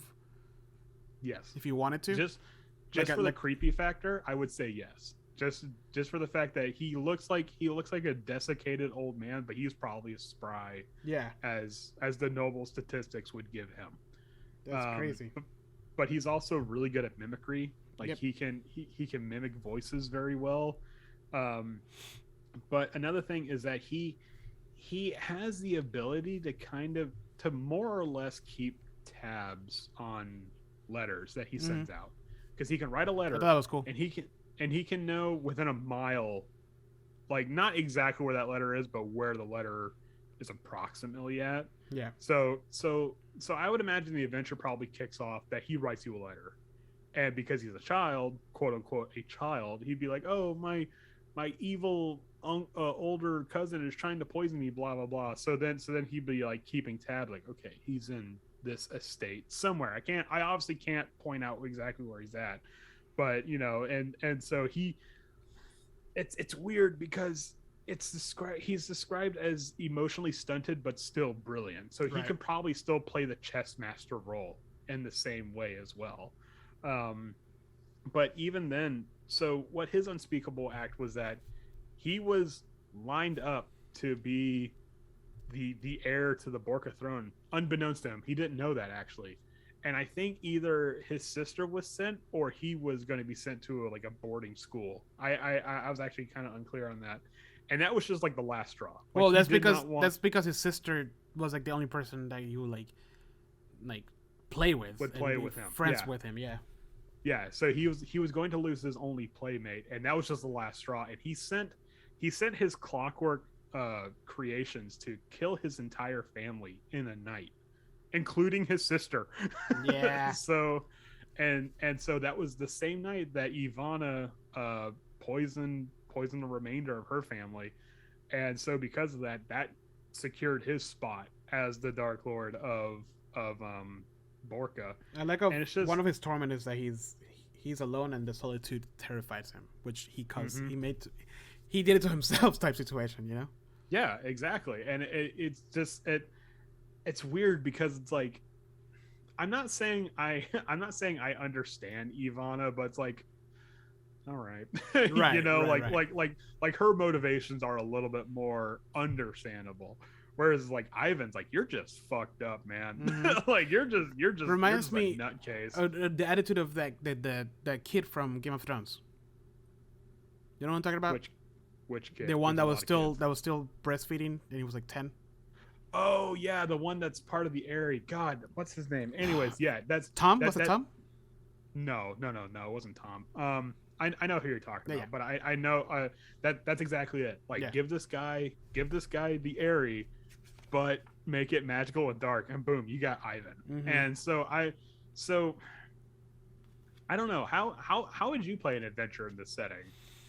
Like, I was reading this whole thing, and while I find it extremely fascinating, I find it hard to play it because, I mean, the main drive is like the intrigue in Borca. It's like the big thing, the nobles, and our group, and me. Like I don't do like extremely heavy roleplay stuff like this.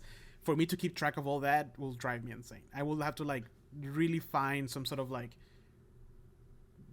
mechanical way of keeping track of it myself. I don't know. It's for me. It's hard. It's not that I wouldn't run it. It's just hard for me to be excited to run one. I think this has a lot of potential to be an amazing adventure setting.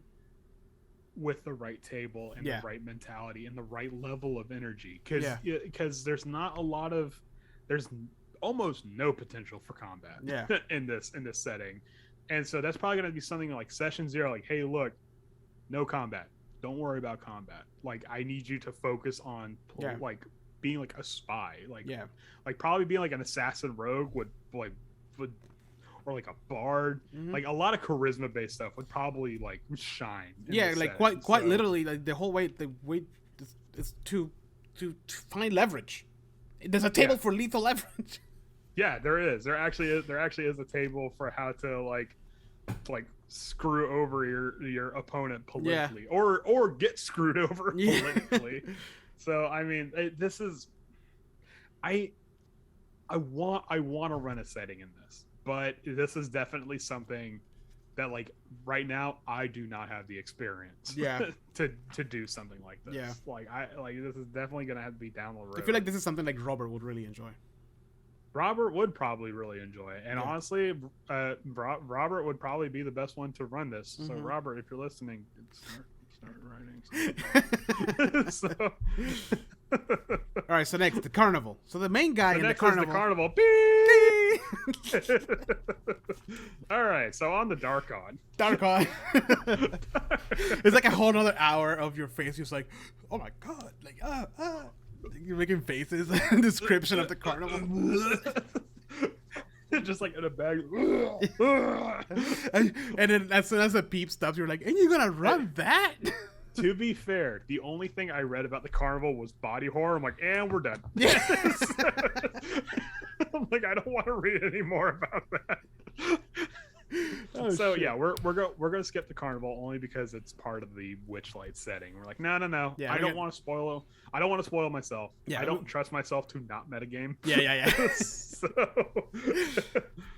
So now we're gonna go on to Darkon. Which is probably so far one of the two settings that's not Barovia that's like clicked with me the most. The other one, but it's probably gonna be the very first setting that we're gonna talk about. I'd read this and I was like, this is a fucking amazing. This setting is awesome. This is redunk. Especially like when I saw, I'm just gonna show on camera real quick. When I saw all these tables on how to just make it, I'm like, what? This is like Christmas. Is so cool. Okay, I didn't think of Darkon was cool. I'm like, Darkon, that's a stupid fucking name. But then I read it, I'm like, this is the coolest setting. Yeah. So my understanding, this is all. Actually, you go for it. Okay, I'm just gonna lay this out first. Darkon was ruled by a lich named Aslan Rex. Yeah. But he somehow escaped the Shadowfell. What do they call it? What do they call it again? The event, they call it something. The Hour of Ascension. The Hour of Ascension. And then there's like a star. He is the only. Okay, so he's the only Dark Lord that somehow managed to escape the Dread Domain, and it causes a gold star in the sky to appear called the King's Tear. But here's the thing. What it is or what happens. But nobody knows. Here's a small detail that I liked about that is that they have the King's Tear, but the sun and the moon crosses behind the King's Tear. Yeah. So the King's Tear is physically closer to Darkon than the sun or the moon. And so because Aslan Rex somehow it never describes it in the book. I was looking through it and I'm like, wait, what? No. Don't ever describe it. Don't ever describe how it happens. But because Aslan Rex escapes his domain of dread, Darkon starts falling apart. Yeah. And the mists just start moving in on people are just like okay. Well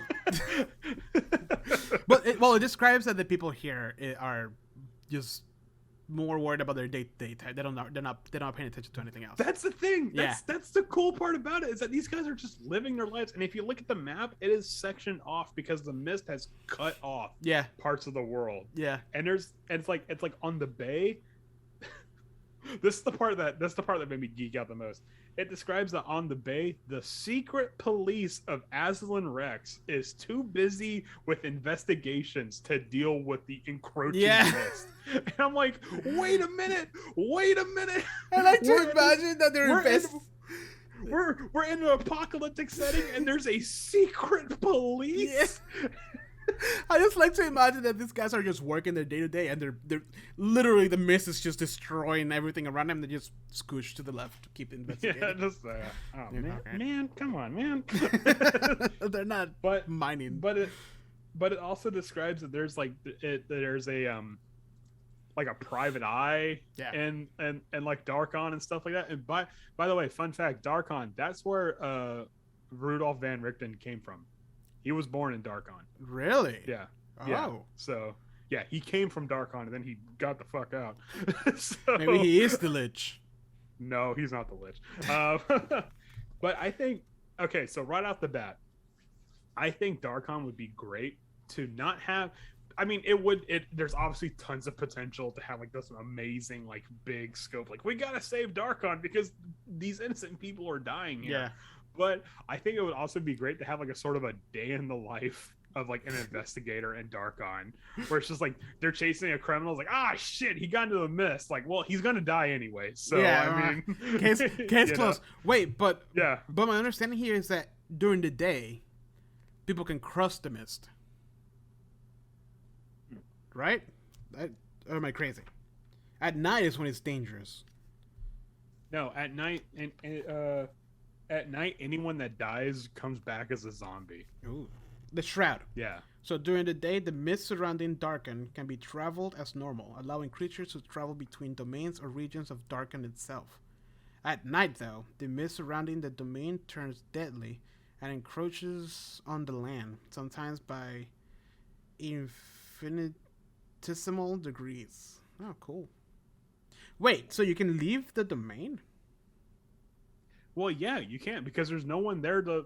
Oh yeah, you're right. Yeah, the guy's gone. There's no one there holding it. It's literally collapsing into the mist. So you can leave, but you gotta kind of like, all right, it's gonna be 6 hours before sundown, so we gotta get going now if we want to get to Barovia or some shit. You leave. You're like, okay, we're out of the dread of whatever Darkon, and you're in Barovia now. Fuck! Shit!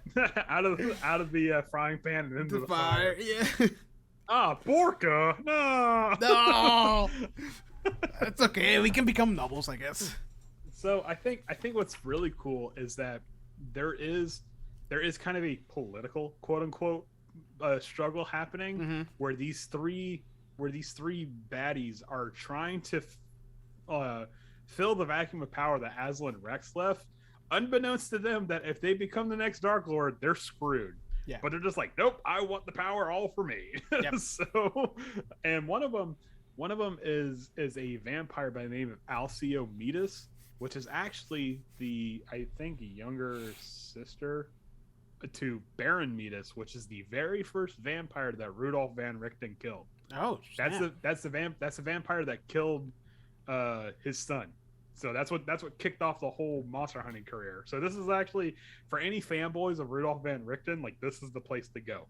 There's like a ton of potential here to work off of this. So, but yeah, then there's like, I don't know. This place is. I'm sorry. I'm. Do you want to? Do you want to roll some dice? Yeah. Fuck it. Let's roll some dice. Okay, so let's do.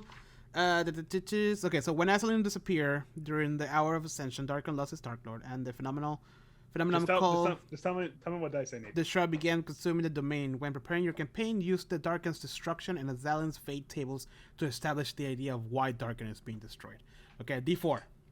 D4. Here we go. Okay, what is Darkon's destruction? I got a 1. With Azalin's gun, Darkon has no purpose. The Shadowfell is reabsorbing the demiplane. All right. Now, Azalin's fate, another D4. All right. I got it too. Azalin escaped the domain of Dread and returned to his home world of Orth. Orth? Isn't that where Greyhawk is? Yeah. Oh, shit. Hold on. This guy is like, bye. Yeah, it's like, screw you guys. I'm going between editions. That's how hard this dude left. Yeah, Google that real quick. Orth. I think Orth. so. Let's see. Orth was a planet located in the center of gray space, a crystal sphere located in the prime material plane. Blah, blah, blah. Gray space was part of a celestial configuration known as the Triad, which includes the realm space where the world tutorial was found. Oh, okay. So it's kind of a place that exists outside of Faerun. Oh, okay. But kind of. Maybe. It's like an in between. All right. Yeah, it's sort of in between. All right. Darken's deliverance. Darken can be saved. Characters might discover a possibility in the Darken salvation table, leading them to goals on the means to save Darken's table. A D6. Darken salvation.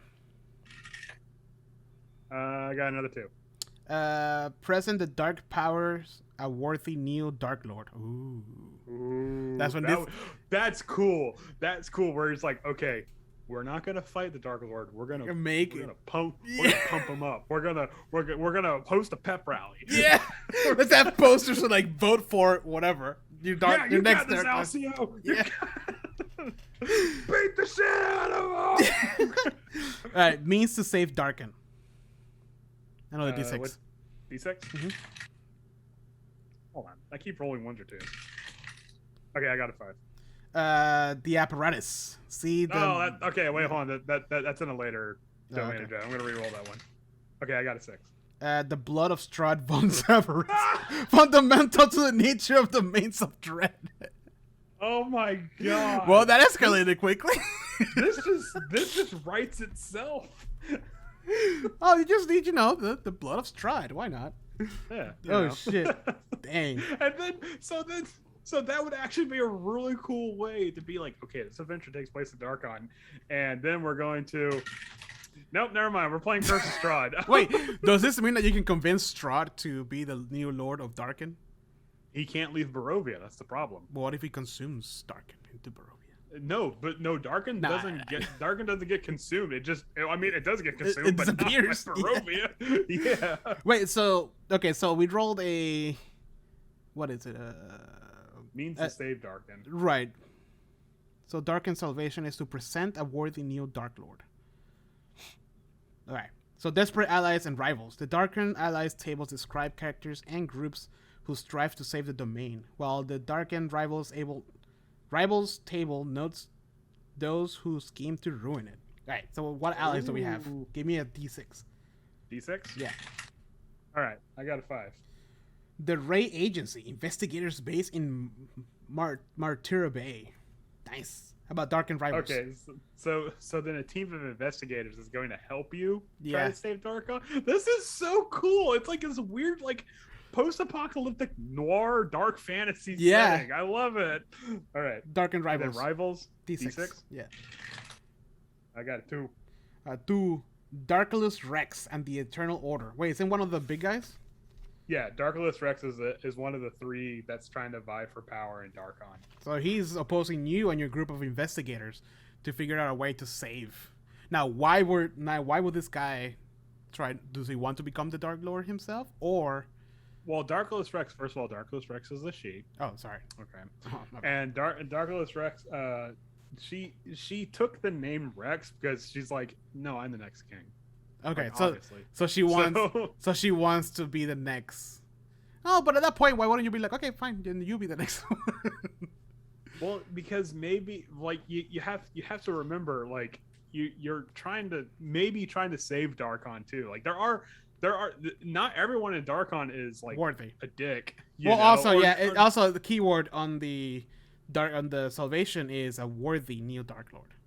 Yeah, I mean she's like, not worthy because it describes. Okay, so the weird thing is that it describes Aslan Rex as he wasn't really evil. He was just very negligent. Right. Like he like hey, I'm the ruler. That's cool, great. I'm gonna figure some other stuff out. So apparently he did. So like he wasn't a tyrant. If anything, I don't want to say Darkon flourished under him, but it wasn't like under like an iron grip like it was with like Strahd von Zarovich or something like that.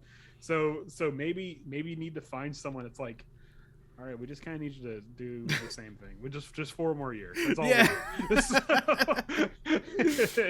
You know. So right. I mean there are. You have to remember there are innocent people that live in these settings. So all right, so Dread and Darken. While the Shroud possesses a domain-spanning thread, other dooms threaten adventurers in Darkroom.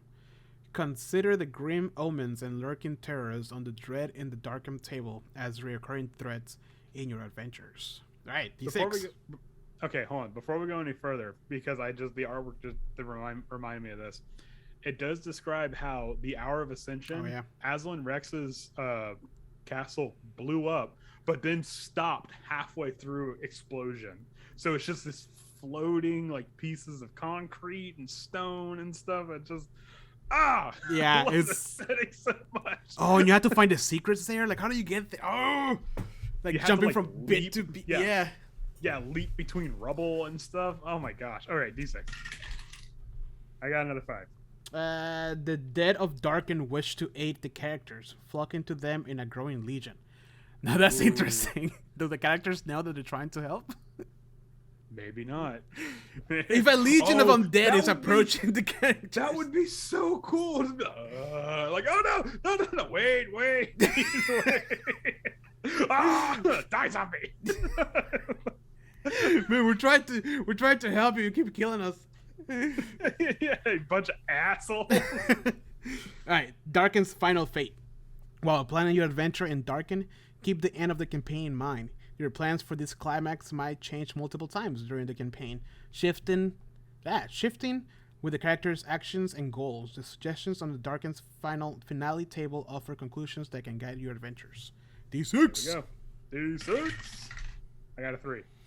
As Oh, Zelene I got the best one. believes the only way to escape the domains of dread is by shattering their, what the hell is that? Linchpin?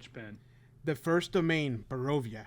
He has escaped Darken, but the next stage of his scheme must be stopped before he destroy all the domains. So he's going after Barovia? Yeah. It describes that. Okay, so something we didn't really talk about is that Aslan Rex and Count Strahd Zarovich, they were friends. And they were actually working with one somehow. I don't know how. They were somehow working with one another to escape the Shadowfell. And then after like centuries of it not working, they're like, okay, you know what? Fuck you. I'm just gonna do my own thing. Yeah, well, fuck you too, man. So then they became enemies. Yeah. So now like this like rivalry has turned into animosity, and they hate each other now. So there is like a weird power struggle between these two. So yeah, now Aslan Rex like, all right, I got out. Time to finish off this motherfucker. He's just gonna go to he's like leaving the realm of dread. It's like, wait, hold on, fuck you, Strahd, and goes back in. Yeah, wait a minute, I'm not done yet. Hold on. Yeah, he just goes back into the mist and just hear pop pop. All right, I'm done. That was my last 2 silver bullets. Oh shit. All right, so that's the end, Andrew. We did it. For this time. We'll this time. Ooh. Yes, the first 4 domains of dread. Pretty fun stuff. I think Darken was probably my favorite. Because Barovia, we already played it, but Darken was so like awesome. Like, it was just so unique. I mean, what made Barovia like really click to me was that it was Dark, the first dark setting of this otherwise like, oh, magical, right. Stuff like that. So then I'm like, okay, this is cool. And then I read this book. I'm like, wait, Barovia, get the fuck out of the way. You gotta make room for Darkon. But I mean, we haven't even gotten to like what I think are like the far cooler settings. Like, Darkon's great, don't get me wrong, I love Darkon, but there's one setting that's coming up in our next episode that I was like, I fell in love with. Like, I really want to run an adventure in that setting so bad. But we're gonna have to wait for that because we're already 2 hours in. I know, Andrew. This is originally going to be 1 episode. How the fuck are we going to do that? Hold on. Before we move on to the next segments of the episode, the chat is asking about Bagman. What is Bagman? Because I don't know. I saw the picture and it's terrifying. So, Bagman. Yeah, pretty much. I waited 2 hours for you guys to shut up about the dread of domain. Talk about Bagman. Yeah, that's great. Talk about Bagman. The thing is, like, Bagman doesn't even like really show up in the book. And they just have a picture of him.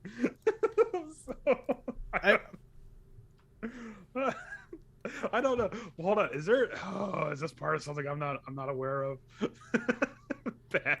Oh, it's. So I just found a Polygon article. It's that Dungeons and Dragons has its own version of the Slender Man now. Oh, it's the Bagman. Okay. This is terrifying. Bagman. Bagman.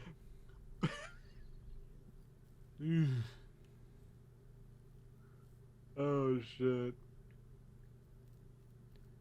Wait, it's in. Yeah, it's a legend within the fiction of Ravenloft. You found the page?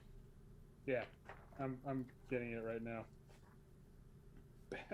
The strange forces of this magical in-between place transform the adventure. Okay, here we go. I'm just gonna read it straight up. What page is it?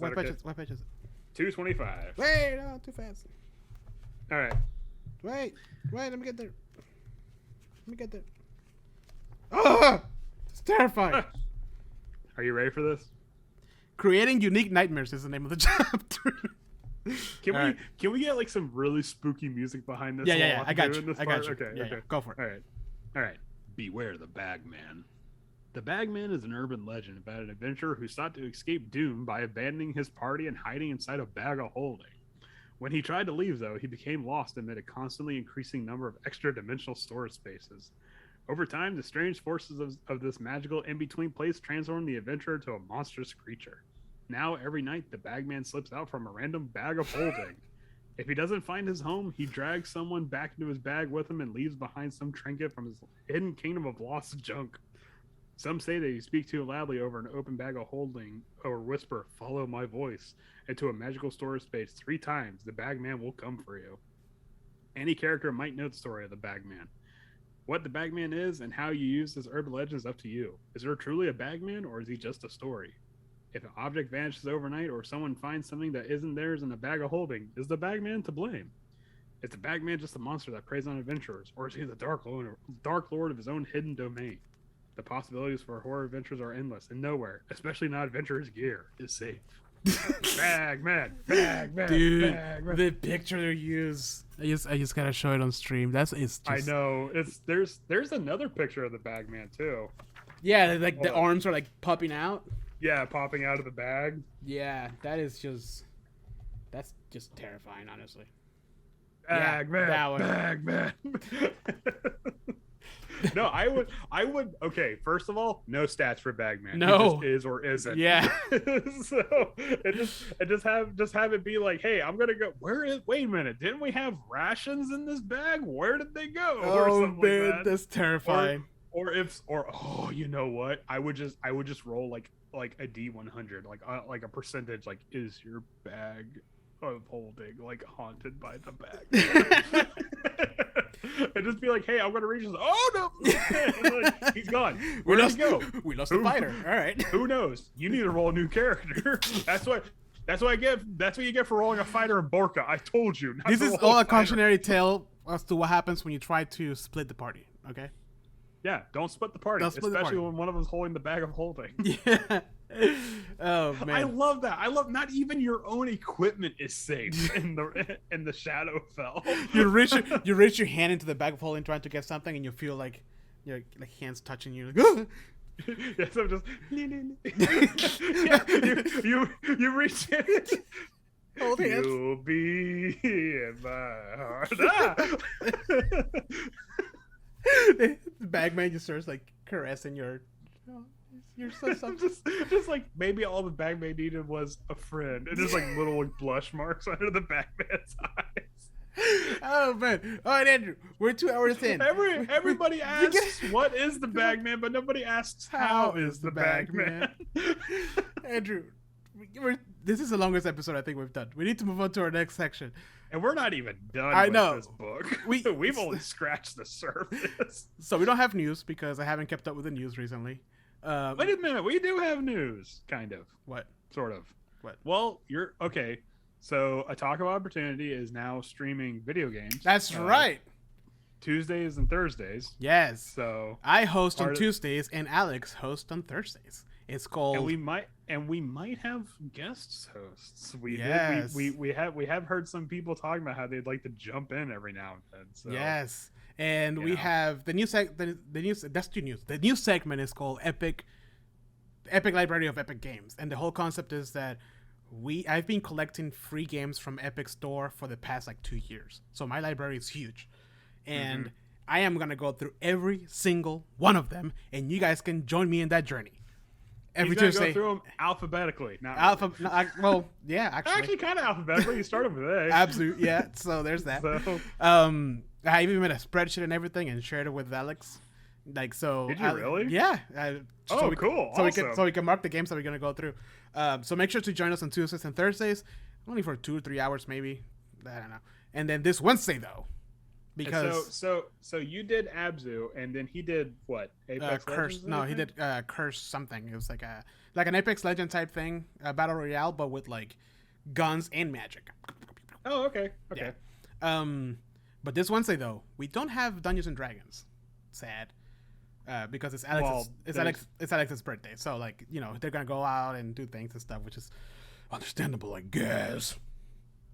But that's not going to stop Jose from going into his own domain of dread, known as the Land of Custodia, because he's going to be playing Blasphemous after like for the past 2 fucking years, be like, hey, you got to play this game.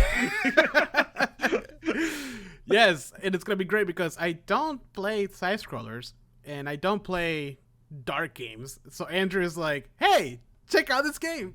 I promise it's not dark at all. You need to check out this game. Do you like Catholic guilt? No? Great. That's perfect. Yes, and I already told Andrew that I'm going to play it in Castellano with subtitle in English. Yeah. Because they fairly recently had professional Spanish voice actors, and it is, oh my god, good. Yeah, so I'm actually pretty excited. It's been a long time since I played a side scroller. Some of those voices is like butter. It's so smooth on the ears. Yes. So those are the news. We have new segments on Attack of Opportunity, and there's a lot of stuff coming in the near future, including I am working on a website, but we'll see when that comes up, and some other stuff. And the whole reason why he's playing Blasphemous to begin with is because they announced that they're coming out with a sequel. That's for right. Blasphemous. Yeah. So Andrew has not shut up about it for the past like week. Well, you know what? Now you know what it's like when I hear you talking about The Witcher. Listen, The Witcher, it's amazing. So is Blasphemous. I don't want to. I'm gonna find out on Wednesday, and hopefully you guys will join me that Wednesday. But yes, I think is there any other news, Andrew? News? No, I think that's just about it. All right, now let's move on to our favorite segment in the episode. Wow, I forgot the name of the segment. Part 2 of the Domains of Dread. All no, right, so we're session highlights. Oh. We're doing session highlights. The part. Oh. It's like a really big brain fart. All right, Andrew. Session highlights. Do you have any? All right. So, oh yeah. I got tons of session highlights. So it's been a hot minute since we talked about session highlights. Yeah. So. Well, like what? But also there was like one Wednesday that we didn't have D&D, so. Yeah. So I mean, really there was this. I think it's the past 2 sessions. Yeah. That we've had. So, you guys finally did finish the starting quest. After it only took 9 sessions. It only took 9 fucking sessions, and I was like, we leveled up to level 2. I think that's the happiest anyone's ever been to be level 2. Okay, so just to give you an idea, I was not even expecting you guys to go into the next town. Oh, really? I thought you guys were gonna like end this thing in good mead. So really? With a fight with her? Yeah, I was setting it all up. I was like, all right, let's do this thing. And then Robert, playing a Swift, is like, let's wait till the next town so we get some hard evidence. I'm like, well, you. All right, yeah, man, it sounds good. Yeah. So you did pretty well for now. And then 3 sessions later, you guys finally finished the starting quest. That was. Anyway, session highlights. Yes, leveling up was a session highlight. Yeah, leveling up in a. Well, I mean, spoilery are we going to get, because it is kind of a bit of a spoiler as to what It's the first happened. Yeah. Okay, so- Spoiler alert! We're gonna talk about Rime of the Frost Maiden. If you plan of playing the game, or if you're already playing it, this is very early on. I mean, this is like he just said, is starting quest. So spoilers on that. Yeah, but if anyone's playing it, this is obviously going to give you an idea of what happens.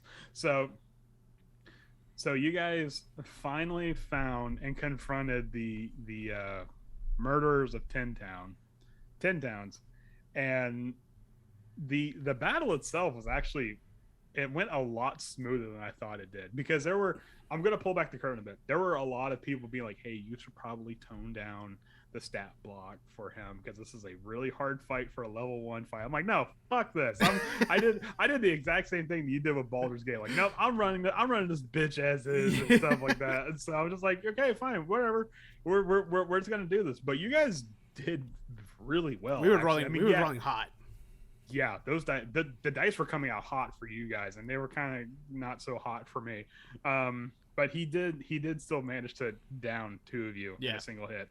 Yeah. So yeah, kind of just give you an idea of how strong he is.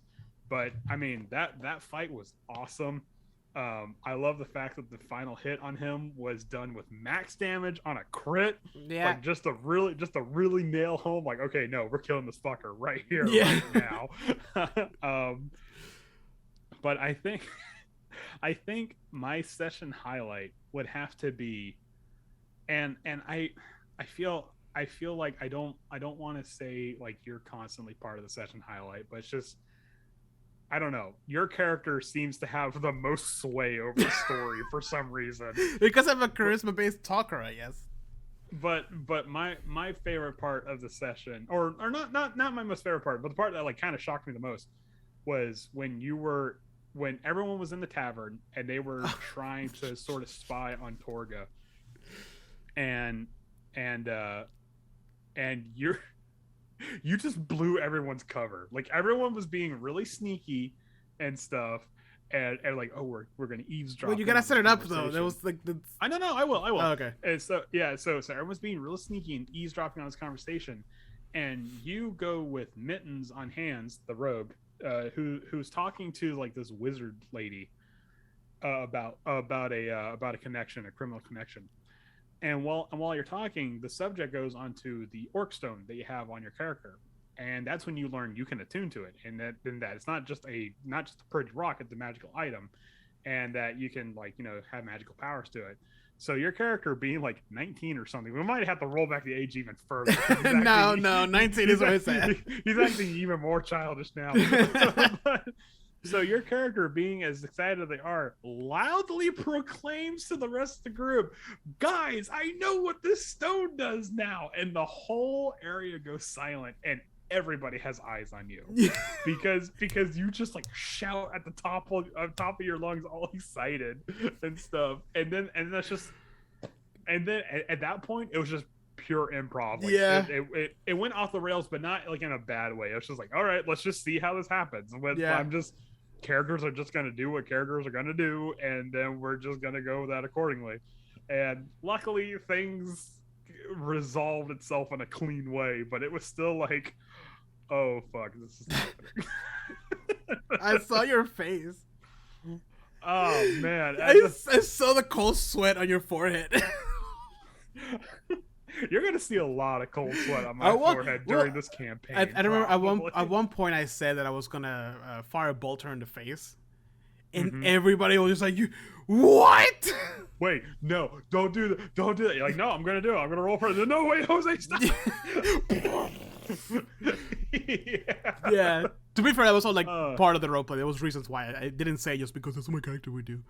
Yeah, it was like reasons for that, but yeah. Yeah, and there was that moment of, are you sure that's what you want to do? Yeah, and so. And I was going to do it until I asked the question, like, if I saw whatever the catalyst as to why I didn't do it. Yeah. If you saw the murderer sneak out. Yeah. So that's probably my highlight for that session, and then let's see. I don't know what would be my highlight for the next session. Listen, last session. Okay, I'm gonna. Last session, the whole session was my highlight because it was the hot spring episode on every anime. Mm-hmm. It was just pure like silliness and like I guess we leveled up, so we're like, oh, finally we can take a breather type situation. It was a whole session of decompressing because you guys were traveling to and from towns kind of tirelessly, like you were just taking in quests and information and stuff like that, and you weren't stopping for nothing. Yeah. And then you guys finally put this dude in the ground. Yeah. And so you're just like, all right, spa day. Yeah. Yeah, I think just kind of take it easy for an episode. Yeah, I think my favorite part was the fact that because this when Octavio went down was the first time that he actually got hurt. Like he's never experienced, and like he got like a grievous wound. Like he was bad. So like I role played, and before the last episode, I role played the fact that he was just shocked by how much pain it was.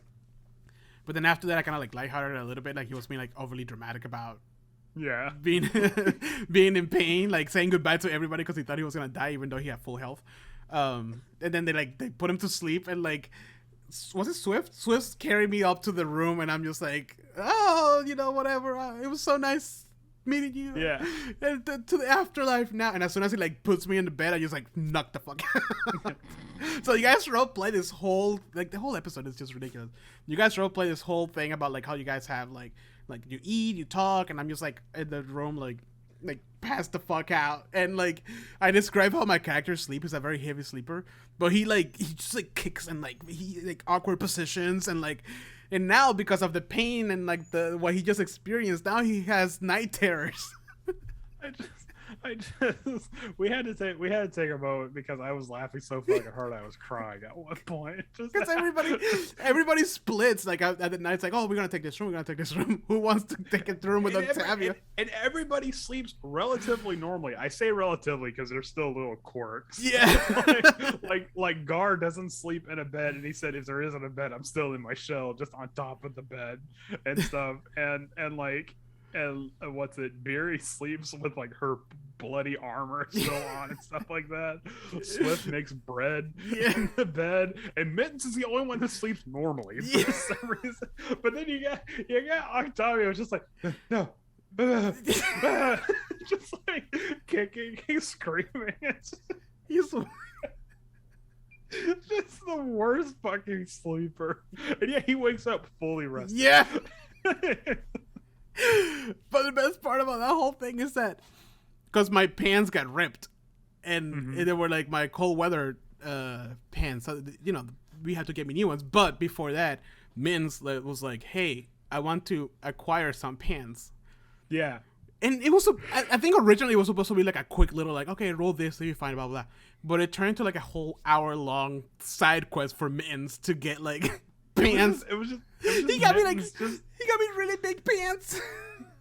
Well, because it's like I did that was my fault because I wanted to be fun, but I was not expecting you to get as involved. It was so ridiculous. It was great. It was awesome. It's just and I thought. And what really kicked that's probably my highlight is him stealing pants. Yeah. What really kicked it off is that he's like, I'm gonna go get pants for Octavia, and I'm like, oh, you're gonna go buy them? I was like, no, I'm not gonna go buy them. I'm gonna go get pants for Octavia. And I'm like, okay, play the sneaky music. Yeah. So that whole session was my highlight, I think. Oh man, but you found out that you finally found out what the fuking orc stone does. Oh yeah. And Beery immediately tried to fight the orc war chief that comes out of the orc stone. Swift just. By the way, the whole that part was hilarious because the whole like orc, like I find out the orc stone thing, like this orc appears from my stone and Beery is about to fight. So there's like an astral orc. There's me and Beery in the bathroom where Swift is trying to take a bath. Yeah, and he's just holding a towel and he's like, guys. Yeah, Swift's ready to take a bath, and he's like and they're like about to get into the tub, and Octavia's like, look what this thing can do. And like this orc shoots out, and he's just like, okay.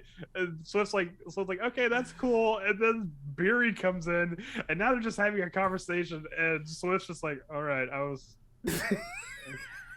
Swift is just completely over. At one point, he was like, guys, if you don't leave, I'm just gonna get in the path. Like the water's getting cold. And they're like, guys, come on, I really want to take a bath. Oh shit. Oh no, I forgot one part where Swift I got matching ones. Oh, where Swift and Octavia were talking about how like Swift was like proud of what Octavia did and stuff, and they what's it? The conversation somehow turned to Mittens and stuff, and Swift was like, "Don't worry, Mittens isn't here," and I'm like, "Or is he? Mittens, roll for stealth." Like on top, yeah, Mittens was just hiding on top of the. So the whole party was in Swift's bathroom, except for Gar. Gar was still eating his mushroom downstairs.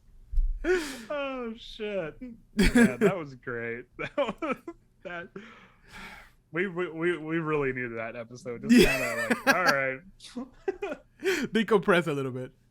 Oh, so I do have to say, even though you guys did talk about like eating mushrooms and stuff like that, none of you guys actually said you're going to eat rations, and because the charcuterie board was like paltry at best, you guys are only on half rations right now. Okay, all right, that's good to know. Hopefully, we'll remember it by next week. Yeah. So just don't think just because we had fun, I wasn't still doing business behind the board. So you guys had so much fun, you forgot to eat. Yeah, exactly. Oh man. Oh Woo. God. Anything else? No, I think that's it. This last session was a mess in the best way possible. Yes, it was great. Well, thank you everybody who stuck around for this episode of A Tug of Opportunity. We are about 2 hours in. I guess we didn't do an episode last week, so we came up with an extra long episode. Oh yeah, we're definitely making up for it. Yeah, please make sure to come back for part 2 of the Domains of Dread, where we go over some new domains. Possibly Andrew's favorite is in the next 4. There is one that's really neat, and then there's one that I was like, whoa, as I was reading it, because it's so cool. So yes, thank you guys. Sentient Popcorn, we're Pigasaurus767. Thank you so much for sticking around. We finally talked about the bag man. I know. Are you happy? Hey, it was great. Make sure to follow us on Twitch, also on Facebook, and we have this episode coming out on your Spotify or Apple, whatever you listen to your podcast on. And make sure to come see us on Tuesday, Wednesdays, and Thursday for video games this week, because we're not going to have D&D.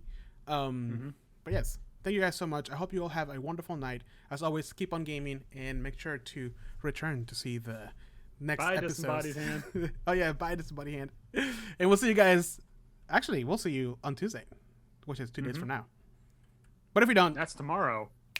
Oh, today's Monday. Ah, yeah, Labor Day. And yes, and if you don't, make sure to we'll see you next week. I don't know where I'm going with this. This is a really long episode. Thank you guys so much. You have a good night. Bye. And I'm Andy.